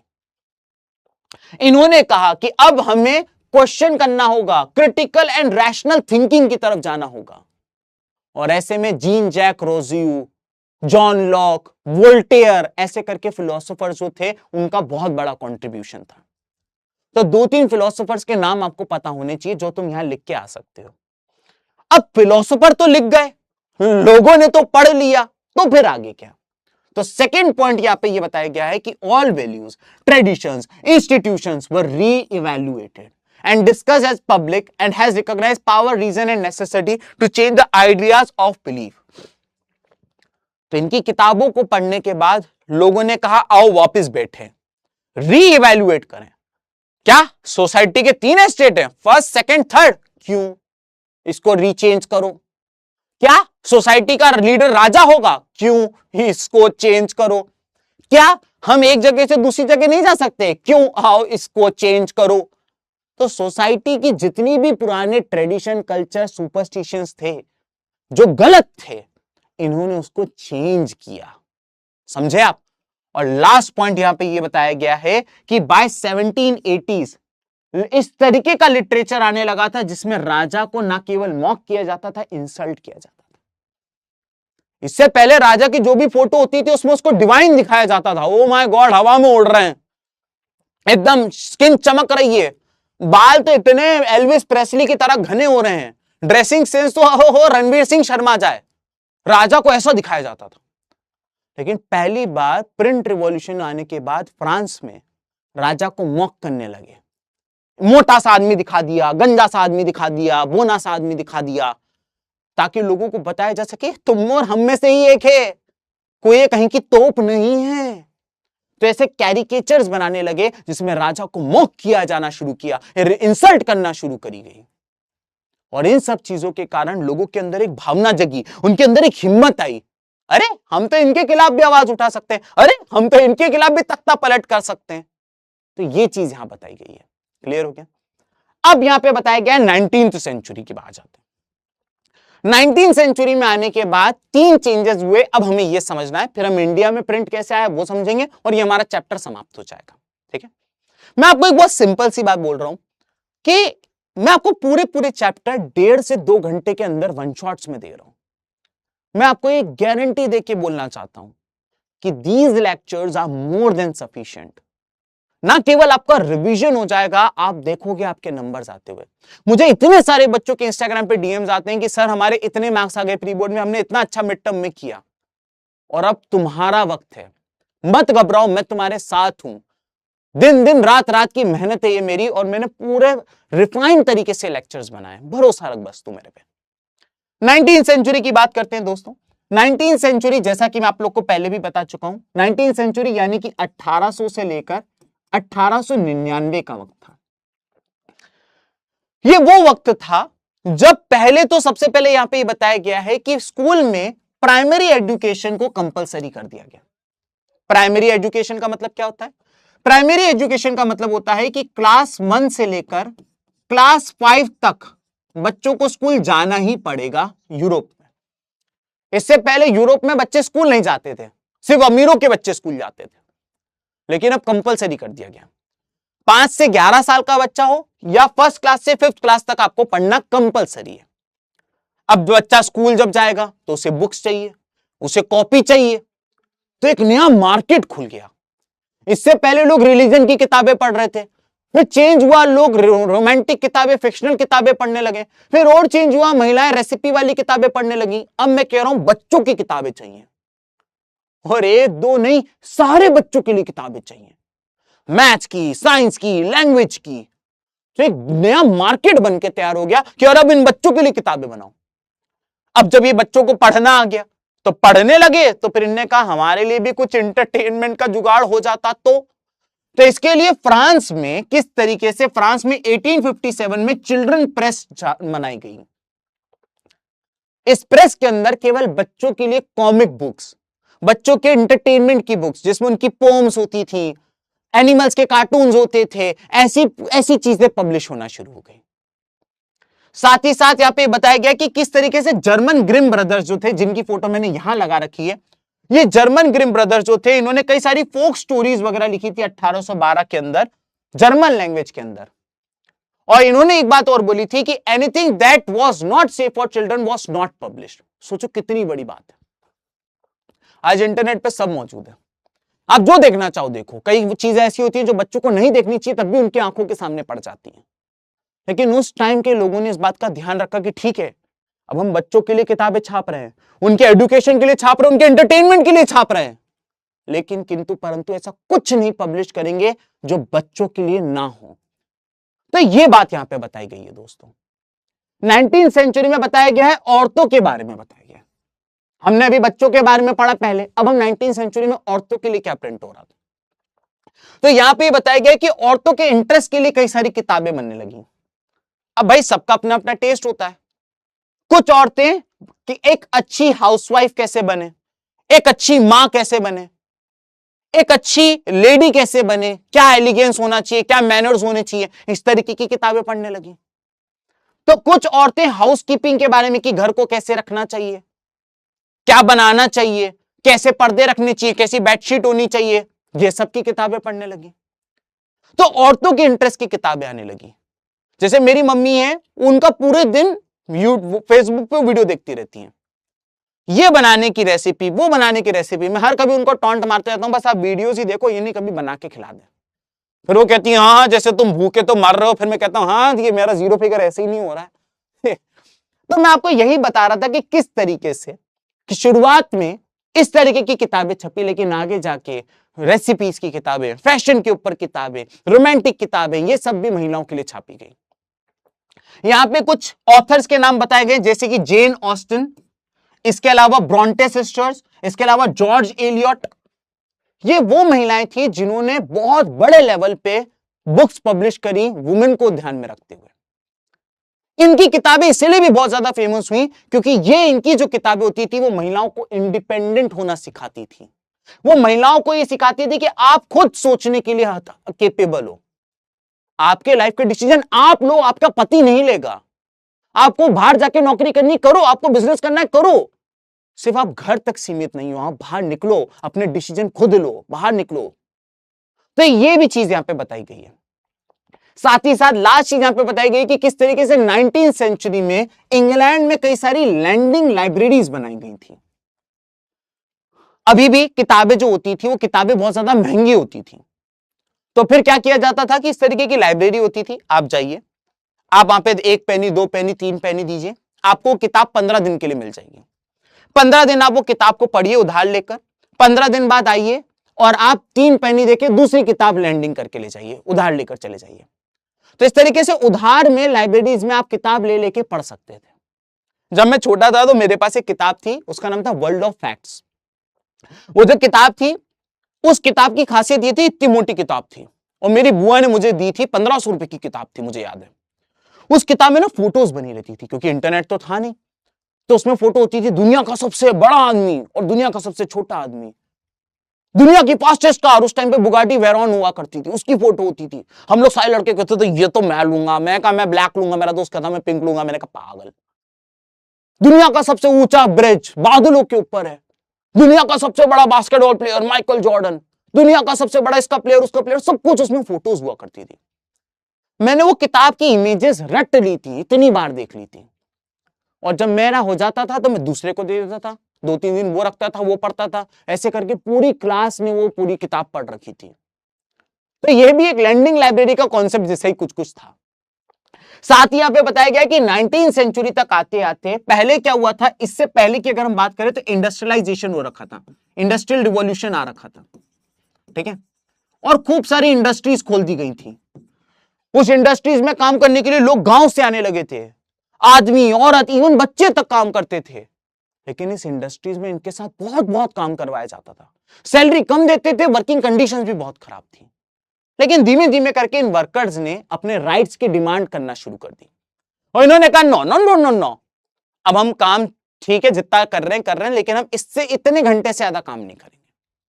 तो जब वर्कर को राइट्स मिले तब इनके पास सेम काम को करने के लिए कम टाइम था, तो अब ये खुद कुछ पढ़ सकते थे, अपने ऊपर कुछ टाइम कंज्यूम कर सकते थे। तो इन लोगों ने अपना जो टाइम बचा उस पे बुक्स पढ़ना और लिखना चालू कर दिया। तो ये भी आपको 19वीं सेंचुरी के बारे में बताया। अब एक इंपॉर्टेंट क्वेश्चन जो यहां से पूछा जाता है वो है further innovations in print. Print में क्या क्या इनोवेशंस आए दोस्तों, ये बताइए। प्रिंट में क्या क्या इनोवेशंस आए? सीधा सीधा क्वेश्चन आता है इस चैप्टर से, ये गलत मत करके आइएगा। तो सबसे पहले यहां पे रिचर्ड एम हो के बारे में बताया गया है, जिन्होंने पावर ड्रिवन सिलेंड्रिकल प्रेस बनाई थी। ये देख सकते हैं आप रिचर्ड एम हो की फोटो और इनकी पावर ड्रिवन सिलेंड्रिकल प्रेस। ये पावर ड्रिवन सिलेंड्रिकल प्रेस क्या करती थी, इस तरीके का एक सिलेंडर हुआ करता था। यह सिलेंडर मैं आप लोग को दिखाई देता हूं, इस तरीके का एक सिलेंडर हुआ करता था और इस सिलेंडर में अल्फाबेट लगे होते थे। इस पे इंक लगाते थे और इस सिलेंडर को पेपर के ऊपर ऐसे करके रोल कर देते थे और ये पावर से चलता था। एक आदमी रोल नहीं कर रहा है, ये पावर से चलता था, cut cut cut cut cut cut ये घूमता जाता था और नीचे पेपर पे प्रिंट होता जाता था। तो रिचर्ड एम हो जो थे उन्होंने पहली पावर ड्रिवन सिलेंड्रिकल प्रेस की इन्वेंशन करी थी। इससे 8000 शीट्स एक घंटे में प्रिंट होने लगी थी दोस्तों। इसके बाद ऑफसेट प्रेस का इन्वेंशन हुआ था, जिससे एक बार में आप 6 कलर प्रिंट कर सकते थे। अभी तक सब ब्लैक एंड व्हाइट में प्रिंट होता था, लेकिन ऑफसेट प्रिंट्स के बाद, ऑफसेट प्रेस के बाद एक बार में आप 6 कलर प्रिंट कर सकते थे। इसके अलावा फोटो इलेक्ट्रिक कंट्रोलर्स आ चुके थे। ये फोटो इलेक्ट्रिक कंट्रोलर जो थे ये बहुत सारे कलर्स को प्रिंट करने के केपेबल थे। और लास्ट किस तरीके से डस्ट कवर का इन्वेंशन हुआ था। डस्ट कवर क्या होता है भाई, जो बहुत महंगी किताबें होती हैं उनका जो फ्रंट पेज होता है यानी जो कवर होता है, उस कवर के ऊपर एक जैकेट जैसा पहना दिया जाता है, जैसा आप इस पे देख सकते हो। तो ये जो किताब है, किताब के कवर के ऊपर एक जैकेट पहना दिया जाता है मोटा सा। वो जैकेट भी पेपर का ही होता है, लेकिन इससे क्या होता है कि उसका कवर बचा रहता है और किताब की लाइफ बढ़ जाती है दोस्तों। तो ये 4 इन्वेंशन के बारे में आपको ध्यान रखना है। एक रिचर्ड एम हो का, यहां से एमसीक्यू भी आज की क्लास में मैं आगे बताऊंगा आप लोग को। रिचर्ड एम हो का पावर ड्रिवन सिलेंड्रिकल प्रेस, जिससे 8000 शीट एक घंटे में छपती थी। इसके अलावा ऑफसेट प्रेस, जिससे एक बार में 6 कलर्स प्रिंट होते थे। इसके अलावा फोटो इलेक्ट्रिक कंट्रोलर, जो बहुत सारे कलर्स में वेरिएशन कर सकता था। और लास्ट डस्ट कवर, जिससे किताबों की लाइफ बढ़ जाती थी, वो बहुत जल्दी वियर नहीं होती थी, वियर एंड टीयर नहीं होता था उसमें। सर एक बात तो देखिए, आप गोरों को बहुत पसंद करते हो। मैंने कहा ऐसा क्यों कह रहे हो? क्योंकि आपने सिर्फ अमेरिका, चाइना, यहां तक चलेगा, इंडिया की बातें नहीं कर रहे हो। ये लीजिए, यही हमारा आखिरी टॉपिक है, प्रिंट इन इंडिया। इंडिया में जो प्रिंट है कोई नया नहीं था। इवन ये जो तुमको मैं बता रहा हूं ना, चाइना, जापान, कोरिया, ये सब बच्चे हैं हमारे सामने।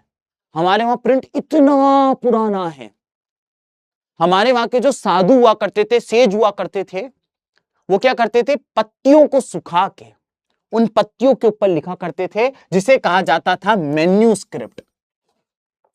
तो पत्तियों को लिया, उसको सुखाया और उसके ऊपर लिखते थे मैन्यूस्क्रिप्ट।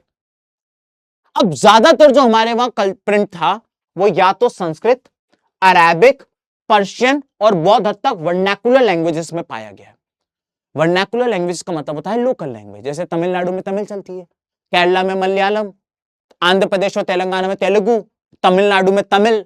ऐसे करके वर्नाकुलर लैंग्वेज संस्कृत, अरेबिक और पर्शियन में ही हमें दिखे। लेकिन इसका एक ड्रॉबैक था कि जो ये मैन्यूस्क्रिप्ट होते थे, ये पेपर को सुखा के बनाए जाते थे। अब ये पेपर बहुत फ्रेजाइल होता था। फ्रेजाइल का मतलब होता है कमजोर, ये टूट सकता था। सोचो ना, पत्ती अगर तुम सुखा दोगे तो पत्ती को सुखा दोगे तो कितनी ज्यादा वो हो जाएगी, जरा से में टूट जाएगी। तो ये साधु लोग खुद अपने पास रखते थे, ये शेयर नहीं करते थे और खुद भी एकदम ऐसे ऐसे करके यूज करते थे, एकदम धीमे धीमे पलटाते थे, कहीं टूट ना जाए। तो यही बात बताई गई, इसके कारण इंडिया में प्रिंट जो था वो बहुत ज्यादा फेमस नहीं हो पाया जैसे यूरोप में हो गया था। क्योंकि हम लोग मैन्युस्क्रिप्ट पे काम कर रहे थे। फिर इंडिया में सर प्रिंटिंग कैसे आई? आप लोगों को पता होगा या नहीं भी पता होगा, हो सकता है। जैसे इंडिया में ब्रिटिशर्स आए थे, इसके अलावा और भी बहुत सारे लोग आए थे। नेदरलैंड से डच लोग आए थे, पोर्चुगीज लोग आए थे, ऐसे करके डेनमार्क के लोग आए थे, इंडिया के अंदर कई सारे लोग आए थे। फिर इन लोगों के बीच में आपस में लड़ाई हुई। ये एक दूसरे का कभी शिप डुबा देते थे, कभी एक दूसरे के महल पे हमला कर देते थे। और इन सब में जो विनर निकल के आया, विक्टर निकल के आया, वो थे ब्रिटिशर्स। और ब्रिटिशर्स ने पूरे इंडिया के ऊपर राज कर लिया। ठीक है, तो ब्रिटिशर्स ने पूरे इंडिया पे राज कर लिया था, लेकिन किंतु परंतु पोर्चुगीज लोगों ने गोवा पे अच्छा खासा होल्ड बना रखा था और गोवा इनका हो रखा था। तो जो पोर्चुगीज लोग आए गोवा में, तो ये अपने साथ प्रिंटिंग प्रेस लेकर आए। क्यों लेकर आए? क्या ये इंडिया के लोगों को एसएसटी पढ़ाना चाहते थे? नहीं, ये इंडिया में प्रिंटिंग प्रेस इसलिए लेकर आए क्योंकि पोर्चुगीज लोग क्रिश्चियन थे और इंडिया के लोग या तो हिंदू थे या तो मुस्लिम्स थे। ये चाहते थे कि इंडिया के लोग कन्वर्ट हो जाएं और ये लोग भी क्रिश्चियंस बन जाएं। क्यों? क्योंकि अगर ये इनके ऊपर रूल करना चाहते हैं और अगर इनका रिलीजन और इनका रिलीजन अलग अलग होगा तो रूल करना मुश्किल हो जाएगा। और अगर ये भी क्रिश्चियन और ये भी क्रिश्चियन होंगे तो इनका रूल करना आसान होगा, इनको कंट्रोल करना आसान होगा। तो लोगों को कन्वर्ट करने के लिए, क्रिश्चियनिटी को स्प्रेड करने के लिए पोर्चुगीज लोग सबसे पहले प्रिंटिंग प्रेस लेकर आए गोवा में। कब लेकर आए? ये लेकर आए 16th सेंचुरी के मिड में, यानी कि लगभग 1550 में। फिर आगे जाके बताया गया है 1579 में पहली तमिल बुक छापी गई और 1703 में पहली मलयालम बुक छापी गई। और अगेन दोनों क्रिश्चियनिटी को स्प्रेड करने के लिए छापी गई थी। इनके साल याद रखने की जरूरत नहीं है आपको। इसके बाद बताया गया कि किस तरीके से 1780 में बंगाल गैजेट नाम की एक वीकली इंग्लिश मैगजीन निकाली थी जेम्स अगस्टस हिक्की ने। यह एमसीक्यू में पूछा जाता है। आज जैसे कॉफी विद करण आता है, वो जो चचा होते हैं वो चचा सबके अंदर से गॉसिप निकलवा लेते हैं। कौन किसके साथ घूम रहा है, कौन कहीं भी मूवी कर रहा है, किसने क्या खाया, कौन कहां घूमने गया, ये सब बता देते हैं। उसी तरीके से James Augustus Hickey east India company का कॉफी विद करण था। ये क्या करता था? ईस्ट इंडिया कंपनी की गॉसिप छापता था बंगाल गैजेट के अंदर। कौन से ऑफिसर ने ज्यादा नशे कर लिए, किसका अफेयर किससे चल रहा है, किसने कहां चोरी करी, किसका क्या राज है, ये सब कुछ अपनी इस वीकली मैगजीन के अंदर बंगाल गैजेट के अंदर छाप देता था। वो बात अलग है कि आगे जाके ईस्ट इंडिया कंपनी को इसके बारे में पता चल गया और इसको यहां से हटा के पनिशमेंट दे दी गई। उसी तरीके से इंडिया का पहला न्यूज़पेपर जो था उसका नाम था बंगाल मैगजीन, जिसको गंगाधर भट्टाचार्य जी ने प्रिंट किया था। यह भी आपसे एमसीक्यू में पूछ लेता है कि पहले न्यूज़पेपर का नाम क्या है? बंगाल मैगजीन, गंगाधर भट्टाचार्य जी। ठीक है साहब। एक क्वेश्चन जैसा कि मैंने आपको बताया कि आपको बताना है किसने कहा था कि printing press is the most powerful engine of progress. ये मैंने आपको तब भी कहा था, एमसीक्यू में पूछा जाएगा। Pause the video and answer in the comment section.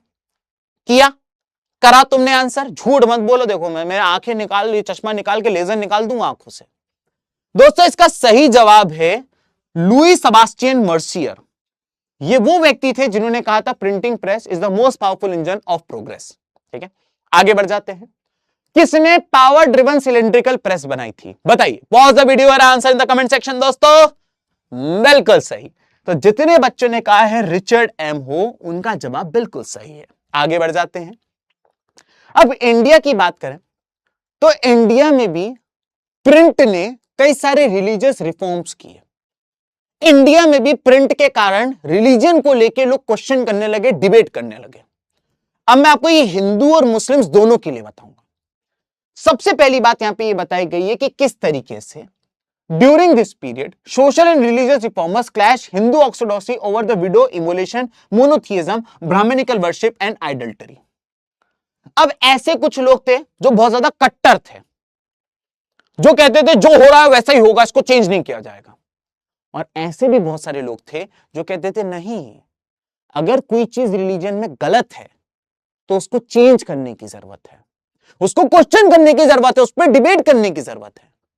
तो ऐसे करके दो ग्रुप बन गए थे। एक ग्रुप था ऑर्थोडॉक्स क्रिश्चियन, ऑर्थोडॉक्स हिंदू का, और एक ग्रुप था रिलीजियस रिफॉर्मर्स का, जो चाहते थे रिलीजन में रिफॉर्म्स आए। तो पहला रिफॉर्म ये चाहते थे विडो इमोलेशन का। विडो इमोलेशन का मतलब क्या है? जब किसी महिला का पति मर जाता है तो वो विधवा हो जाती है, वो विडो हो जाती है। और पहले के टाइम पे क्या होता था, जब उसका पति मर जाता था तो औरत को उसकी चिता के ऊपर, उसकी पायर के ऊपर बिठा के जिंदा जला दिया जाता था। This was window immolation. और रिलीजियस रिफॉर्मर्स ने कहा ये तो भाई इंसानियत का तो आपने कुचल के रख दी इंसानियत, इसके खिलाफ आवाज उठाई गई। फिर बताया गया मोनोथियज्म। मोनोथियज्म का मतलब होता है सिर्फ एक भगवान पे बिलीव करना। लोगों ने इसके खिलाफ आवाज उठाई, नहीं मल्टीपल गॉड्स हैं, सबके ऊपर हम वो करेंगे। इसके बाद आ जाता है ब्राह्मणिकल वर्शिप। जैसा कि आपको पता है हमारे वहां ब्राह्मण, क्षत्रिय, शूद्रास और वैश्यास हुआ करते थे। लोग भगवान की जगह ब्राह्मणों की पूजा करने लगे थे। तो रिलीजियस रिफॉर्मर्स ने कहा नहीं, ब्राह्मणिकल वर्शिप्स नहीं होगी। और लास्ट है आइडल्टरी, यानी मूर्ति पूजन। रिलीजियस रिफॉर्मर्स कहते थे कि नहीं, मूर्ति पूजन के साथ साथ हमें जानवरों को भी प्रोटेक्ट करना है, हमें ट्रीज को भी प्रोटेक्ट करना है, हमें ये सब करके चलना पड़ेगा। क्लियर हो गया? इसके बाद बताया गया है कि यहां पर एक व्यक्ति के बारे में बताया गया है जिनका नाम है राजा राम मोहन रॉय। अब यहां पे राजा नहीं लगाए गए हैं, इनके बारे में मैं आपको कुछ चीजें शॉर्ट में बता देता हूं। राजा राम मोहन रॉय को एक बार केबीसी में क्वेश्चन पूछा गया था कि इनका नाम था राम मोहन रॉय, लेकिन इनके नाम के आगे टाइटल लगाया गया था राजा। इनको राजा का टाइटल किसने दिया था?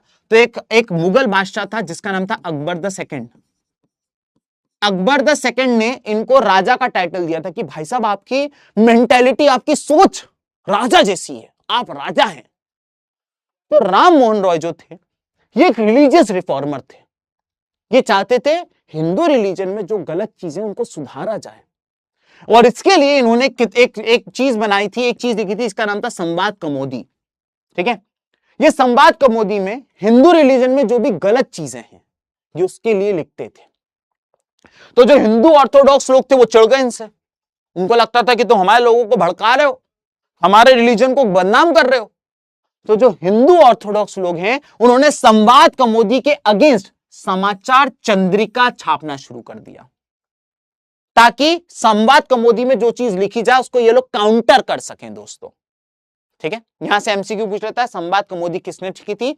राजा राममोहन रॉय ने। इसके अलावा जन ए जहांनामा और शमशुल अकबर जैसे पर्शियन न्यूज़पेपर भी लिखने शुरू हो गए थे इसी टाइम पे। ये दोनों पर्शियन न्यूज़पेपर का नाम याद रख लीजिए। सर हिंदू हो गया, आइए मुस्लिम्स की बात कर लेते हैं। मुस्लिम्स की बात करें तो भाई जो नॉर्थ इंडिया के उलेमा जो थे उनको दिख रहा था कि इंडिया में जो ये ब्रिटिशर्स और पोर्चुगीज लोग हैं ये इनका एक ही मकसद है कि लोगों को कन्वर्ट कर दो, और ये इस चीज से वरीड थे कि कहीं मुस्लिम्स भी कन्वर्ट ना होने लगे। तो यहां पे साफ साफ लिखा हुआ है कि क्रिश्चियन कल्चर के इन्फ्लुएंस में आना ना आ जाए लोग, और मुगल डायनेस्टी जो लगातार डिक्लाइन हो रही है इसके खिलाफ इन लोगों ने क्या किया, खूब सारे इन्होंने सस्ते सस्ते लिथोग्राफिक प्रेसेस बनाई, सस्ता सस्ता लिटरेचर छापना शुरू किया जिससे गरीब इंडियन उसको पढ़ सके, उसको बताया जा सके कि भाई इनका ये मोटिव है, इनके मोटिव में आना मत, ये ऐसा कर रहे हैं, इनकी बात मानना मत। तो ऐसे करके चीप लिथोग्राफिक पेपर्स बनाए गए ताकि इनको इन्फ्लुएंस से बचाया जा सके। यहां पे बताया गया है पर्शियन और उर्दू में कुरान छापी गई। आपको पता होगा Quran is the Holi book of Islam, और कुरान शुरुआत में अरेबिक में थी। तो कुरान का पर्शियन और उर्दू ट्रांसलेशन करा गया क्योंकि इंडिया का जो व्यक्ति था वो उर्दू पढ़ता था। ठीक है, आगे बढ़ जाते हैं। रिलीजियस पीरियोडिकल छापे गए, ये भी बता दिया गया है। इसके अलावा देवबंद सेमिनरी के बारे में बताया गया है। देवबंद सेमिनरी जो थी ये फतवा इशू करा करती थी। फतवे क्या होते हैं? तो ये बेसिकली बताते थे इस्लाम के फॉलोअर्स को कि what are the dos and what are the don'ts, कि ये करना है ये नहीं करना है। तो ये बेसिकली डिसाइड करते थे और ये बताते थे अपने फॉलोअर्स को, इस्लाम के फॉलोअर्स को, कि ये करिएगा ये नहीं करिएगा। इवन कई बार कुछ ऐसे केसेस भी देखे गए कि अगर कोई इंसान है जिसने ऐसा कुछ किया है जो एंटी इस्लाम है, इस्लाम में था लेकिन उसने कोई ऐसी चीज कर दी जो एंटी इस्लाम है, तो उसके खिलाफ फतवा इशू हो जाता था कि आप माफी मांगिए नहीं तो आपको हम पनिशमेंट देंगे। तो ये सारी चीजें भी बताई गई हैं। लास्ट यहां पे बताया गया कि किस तरीके से तुलसीदास रामचरितमानस जो था वो 16th सेंचुरी के अंदर पहली बार प्रिंट हुआ था कैलकाटा के अंदर। साथ ही साथ दो प्रेस, यहां से एमसीक्यू बनता है, यहां से दोस्तों एमसीक्यू बनता है। एक है नवल किशोर प्रेस लखनऊ में, और एक है श्री वेंकटेश्वर प्रेस बॉम्बे की। ये दो प्रेस ऐसी हैं जो रिलीजियस लिटरेचर, रिलीजियस चीजें छापा करती थी, हिंदू रिलीजन की चीजें। एक नवल किशोर प्रेस लखनऊ की और एक श्री वेंकटेश्वर प्रेस बॉम्बे की दोस्तों। इसके बाद बताया गया है कि printed religious text reach a large audience sparking debates and discussion among difficult religion. और कई बार जब एक रिलीजन का व्यक्ति अपना रिलीजन की किताब छाप रहा है, दूसरा रिलीजन का व्यक्ति अपने रिलीजन की किताब छाप रहा है, तो कई बार इनके बीच में डिबेट, डिस्कशन और कई बार लड़ाई झगड़ा भी हो जाता था। तो यह भी देखा गया है दोस्तों। इसके अलावा इंडिया में राजा रवि वर्मा जो थे, जिनकी फोटो यहां बना रखी है, इन्होंने एक विजुअल कल्चर की स्टार्ट करी थी। विजुअल कल्चर यानी कि सिंपल सी बात है कि इंडिया में अभी भी ऐसे बहुत सारे लोग थे जो पढ़े लिखे नहीं थे, तो उनके लिए पेंटिंग्स के माध्यम से उनको कहानी बताना, उन तक नॉलेज पहुंचाना पेंटिंग्स के माध्यम से इन्होंने शुरू किया था। ठीक है, इन्होंने कई सारे चीप कैलेंडर्स वगैरह बनाए जो कि बाजार वगैरह में अवेलेबल थे। These print influence common perception of modernity and tradition, religion and politics as well as society and culture। और इनकी जो पेंटिंग्स थी उससे आम पब्लिक का जो परसेप्शन था, उसकी जो मानसिकता थी, चाहे वो मॉडर्निटी और ट्रेडिशन से रिलेटेड हो, चाहे वो रिलीजन और पॉलिटिक्स से रिलेटेड हो, चाहे वो सोसाइटी और कल्चर से रिलेटेड हो, वो चेंज होने लगी थी दोस्तों। अब अगर वुमेन इन प्रिंट की बात करें, यहां से क्वेश्चन आता है सीधा, तो कि वुमेन ऑफ प्रिंट का इंडिया में क्या लेना देना है। तो सबसे पहले बताया गया है रस सुंदरी देवी के बारे में, जो कि ईस्ट बंगाल की थी। अब तुम अगर ये सोचो सर ईस्ट बंगाल तो होता ही नहीं है, होता है। अगर आप भारत देश की बात करें, मैं आपके सामने यहां पे एक रफ सा मैप बना देता हूं, मैं आपके सामने यहां पे रफ सा मैप बना देता हूं।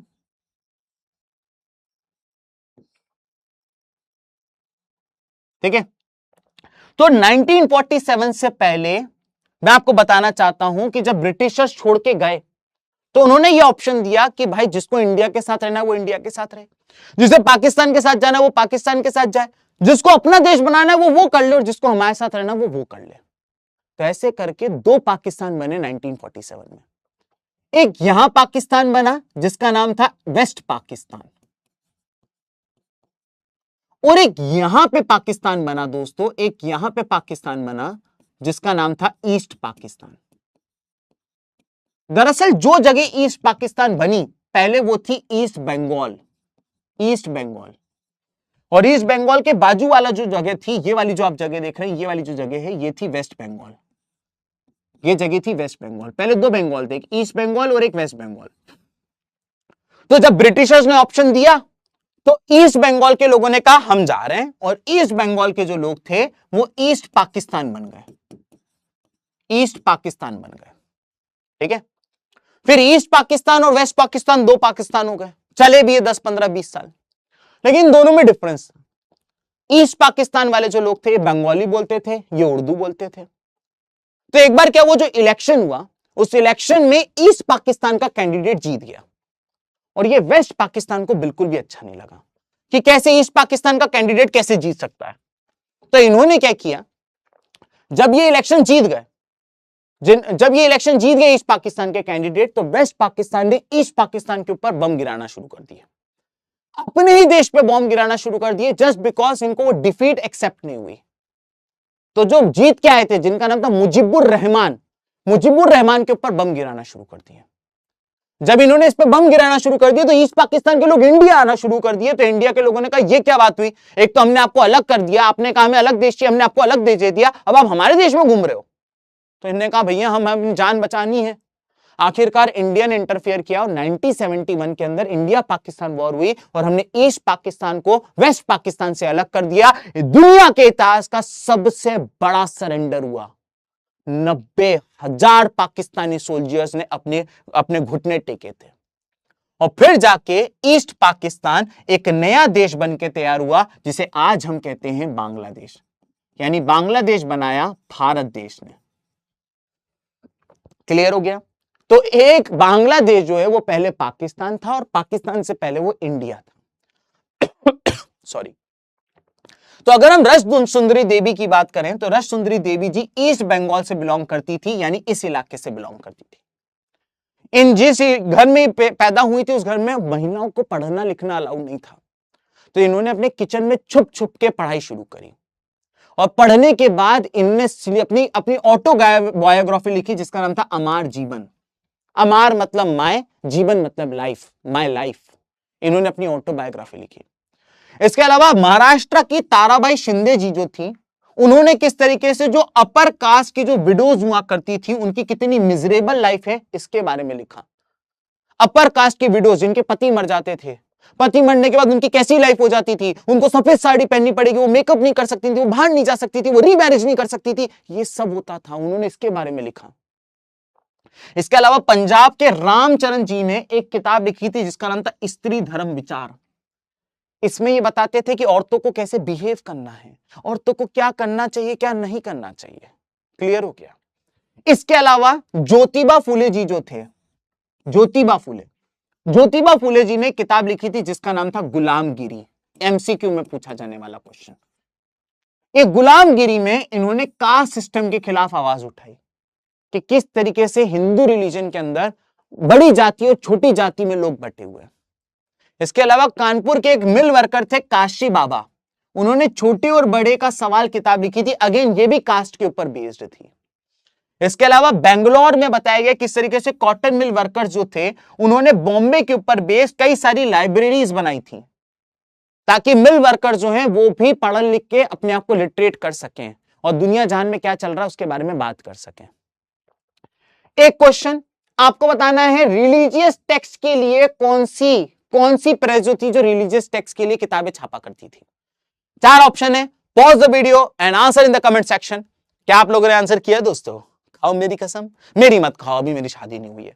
तो दोस्तों इसका सही जवाब अगर आप जानना चाहें तो इसका सही जवाब है श्री वेंकटेश्वर प्रेस। ठीक है, वेंकटेश्वर प्रेस बॉम्बे की थी और नवल किशोर प्रेस लखनऊ की थी। ये दोनों हिंदू रिलीजन की किताबें छापा करते थे। एक क्वेश्चन आगे, एक last topic print and censorship पे आ जाते हैं हम लोग। देखिए ब्रिटिशर्स को यह बात पता चल गई थी कि किस तरीके से इंडिया के अंदर अब लोग जो हैं उनको इनके बारे में पता चल गया है, कैसे ये इंडिया में लूट मचा रहे हैं, कैसे ये इंडिया के रिसोर्सेज ले जा रहे हैं, कैसे ये इंडिया के लोगों को हैरेस कर रहे हैं, मोलेस्ट कर रहे हैं, कैसे ये इंडिया के लोगों को जेलों में डाल रहे हैं, मार रहे हैं। और इंडिया के लोग इनके खिलाफ अब न्यूज़पेपर, मैगजीन, पोस्टर सब कुछ छापने लगे थे। इससे इंडिया के लोगों में इनके लिए हेट्रेड बढ़ रही थी और इनको पता चल रहा था कि जो इनने कंट्रोल कर रखा है वो कंट्रोल छूटने वाला है और ये जो लूट मचा रहे हैं ये लूट का समय बंद खत्म हो गया है। तो कैलकाटा सुप्रीम कोर्ट, जी हां उस टाइम पे सुप्रीम कोर्ट कैलकाटा में हुआ करता था, दिल्ली में नहीं। कैलकाटा सुप्रीम कोर्ट ने 1820 में ऐसे कई सारे लॉज बनाए जिससे प्रिंट और प्रेस की जो फ्रीडम थी उसको दबा दिया गया। अब आप क्या बोल रहे हो, क्या छाप रहे हो, क्या लिख रहे हो, क्या सुन रहे हो, सब चीजों के ऊपर बैन लगने वाला था। सबसे पहले 1878 में आया वर्नैकुलर प्रेस एक्ट।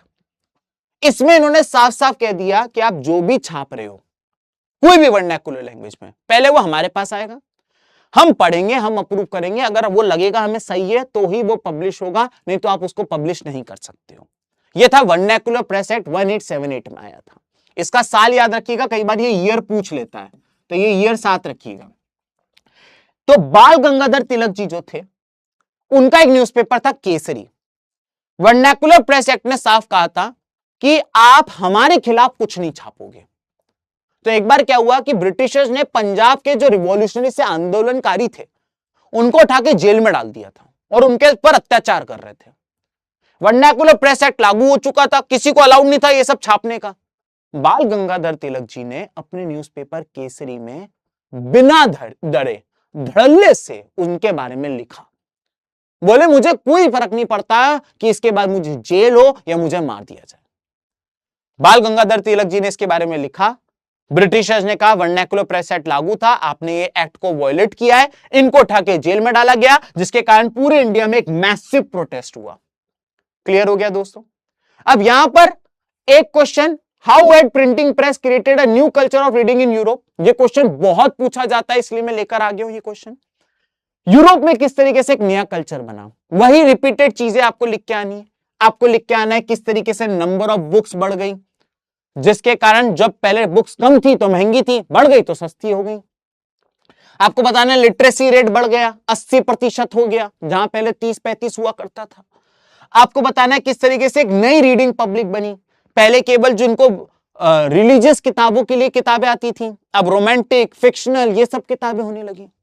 फिर आपको बताना है पॉपुलर लिटरेचर के बारे में कि अब कई सारे बच्चों के लिए, औरतों के लिए भी लिटरेचर आने लगा था। और लास्ट आपको बताना है नए आइडिया स्प्रेड होने लगे थे, चाहे मार्टिन लूथर की 95 थीसिस हो या फिर मिनोकियो की किताब हो, सब नए आइडियाज को स्प्रेड कर रहे थे। अब मैं आपको एक चीज बताना चाहता हूं, जो मैं एक लास्ट चीज आपको बताना चाहता हूं कि आपके एग्जाम में केस बेस्ड क्वेश्चन आने हैं। Case based questions, case based questions क्या होते हैं, कितने आने हैं, क्या आना है, सब बताऊंगा। आपको एक बड़ा सा पैराग्राफ दे दिया जाएगा, अनसीन पैसेज जैसा। अनसीन नहीं होगा, वो सीन होगा। आपकी एनसीईआरटी से ही वो पैराग्राफ निकाला जाता है और उस पैराग्राफ के ऊपर आपको 3 क्वेश्चन दिए जाएंगे, question number 1, question number 2, question number 3। पहले क्वेश्चन को सॉल्व करने के आपको 1 मार्क्स मिलेंगे, दूसरे क्वेश्चन को सॉल्व करने के आपको 1 मार्क मिलेंगे और तीसरे क्वेश्चन को सॉल्व करने के आपको 2 मार्क मिलेंगे। यानी एक पैराग्राफ होगा, एक बड़ा सा पैराग्राफ होगा, उस पैराग्राफ को आपको पढ़ना है और पढ़ने के बाद आपको 3 क्वेश्चन का जवाब देना है। पहले क्वेश्चन का 1 मार्क, दूसरे क्वेश्चन का 1 मार्क और तीसरे क्वेश्चन के 2 मार्क मिलेंगे। यानी कि टोटल, यानी कि अगर हम टोटल की बात करें तो एक क्वेश्चन को करने के आपको 4 मार्क्स मिलने वाले हैं। एक क्वेश्चन को करने पर, यह पूरा एक क्वेश्चन है और इसको करने के आपको 4 मार्क मिलेंगे। आपके एग्जाम में इस तरीके के आपको 3 क्वेश्चन आने वाले हैं। यानी कि केस बेस्ड क्वेश्चन से केवल तुम केस बेस्ड क्वेश्चन से 12 मार्क्स सिक्योर कर सकते हो, एक केवल केस बेस्ड क्वेश्चन से। कितना आसान है, पैसेज पढ़ो, 3 क्वेश्चन का जवाब दो और तुम्हारे 12 मार्क्स पक्के। इस चैप्टर से केस बेस्ड क्वेश्चन आता है। ये केस बेस्ड क्वेश्चन जो आप देख रहे हो, ये पिछले 3 साल से सीबीएसई लगातार पूछ रही है। 2023, 2024, 2025 हर साल आ रहा है। देखो एक बड़ा सा पैराग्राफ आ गया, आप देख सकते हो एक बड़ा सा पैराग्राफ आ गया, यहां से लेकर यहां तक एक बड़ा सा पैराग्राफ आ गया। 3 क्वेश्चन आ गए, question number 1, question number 2, question number 3। पहले क्वेश्चन को करने का 1 मार्क, दूसरे क्वेश्चन को करने का फिर 1 मार्क, तीसरे क्वेश्चन को करने के 2 मार्क। तो आपको डिस्क्रिप्शन बॉक्स में एक लिंक दे रखा है, ये पूरे चैप्टर के नोट्स आपको वहां से मिल जाएंगे और ये केस बेस्ड क्वेश्चन भी आपको वहां से मिल जाएगा।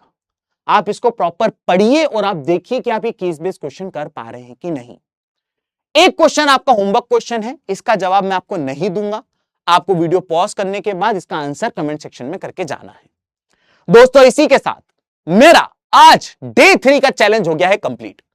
अगर आपको ना पता हो तो मैं बता दूं, मैं एक मिशन पे निकला हूं। 4 दिन और हिस्ट्री के 4 चैप्टर समाप्त, एकदम रपारप तरीके से। पहले दिन हम लोगों ने पढ़ा था the rise of nationalism in Europe, दूसरे दिन हमने पढ़ा था नेशनलिज्म इन इंडिया और आज हमने खत्म कर दिया है brain culture in the modern world.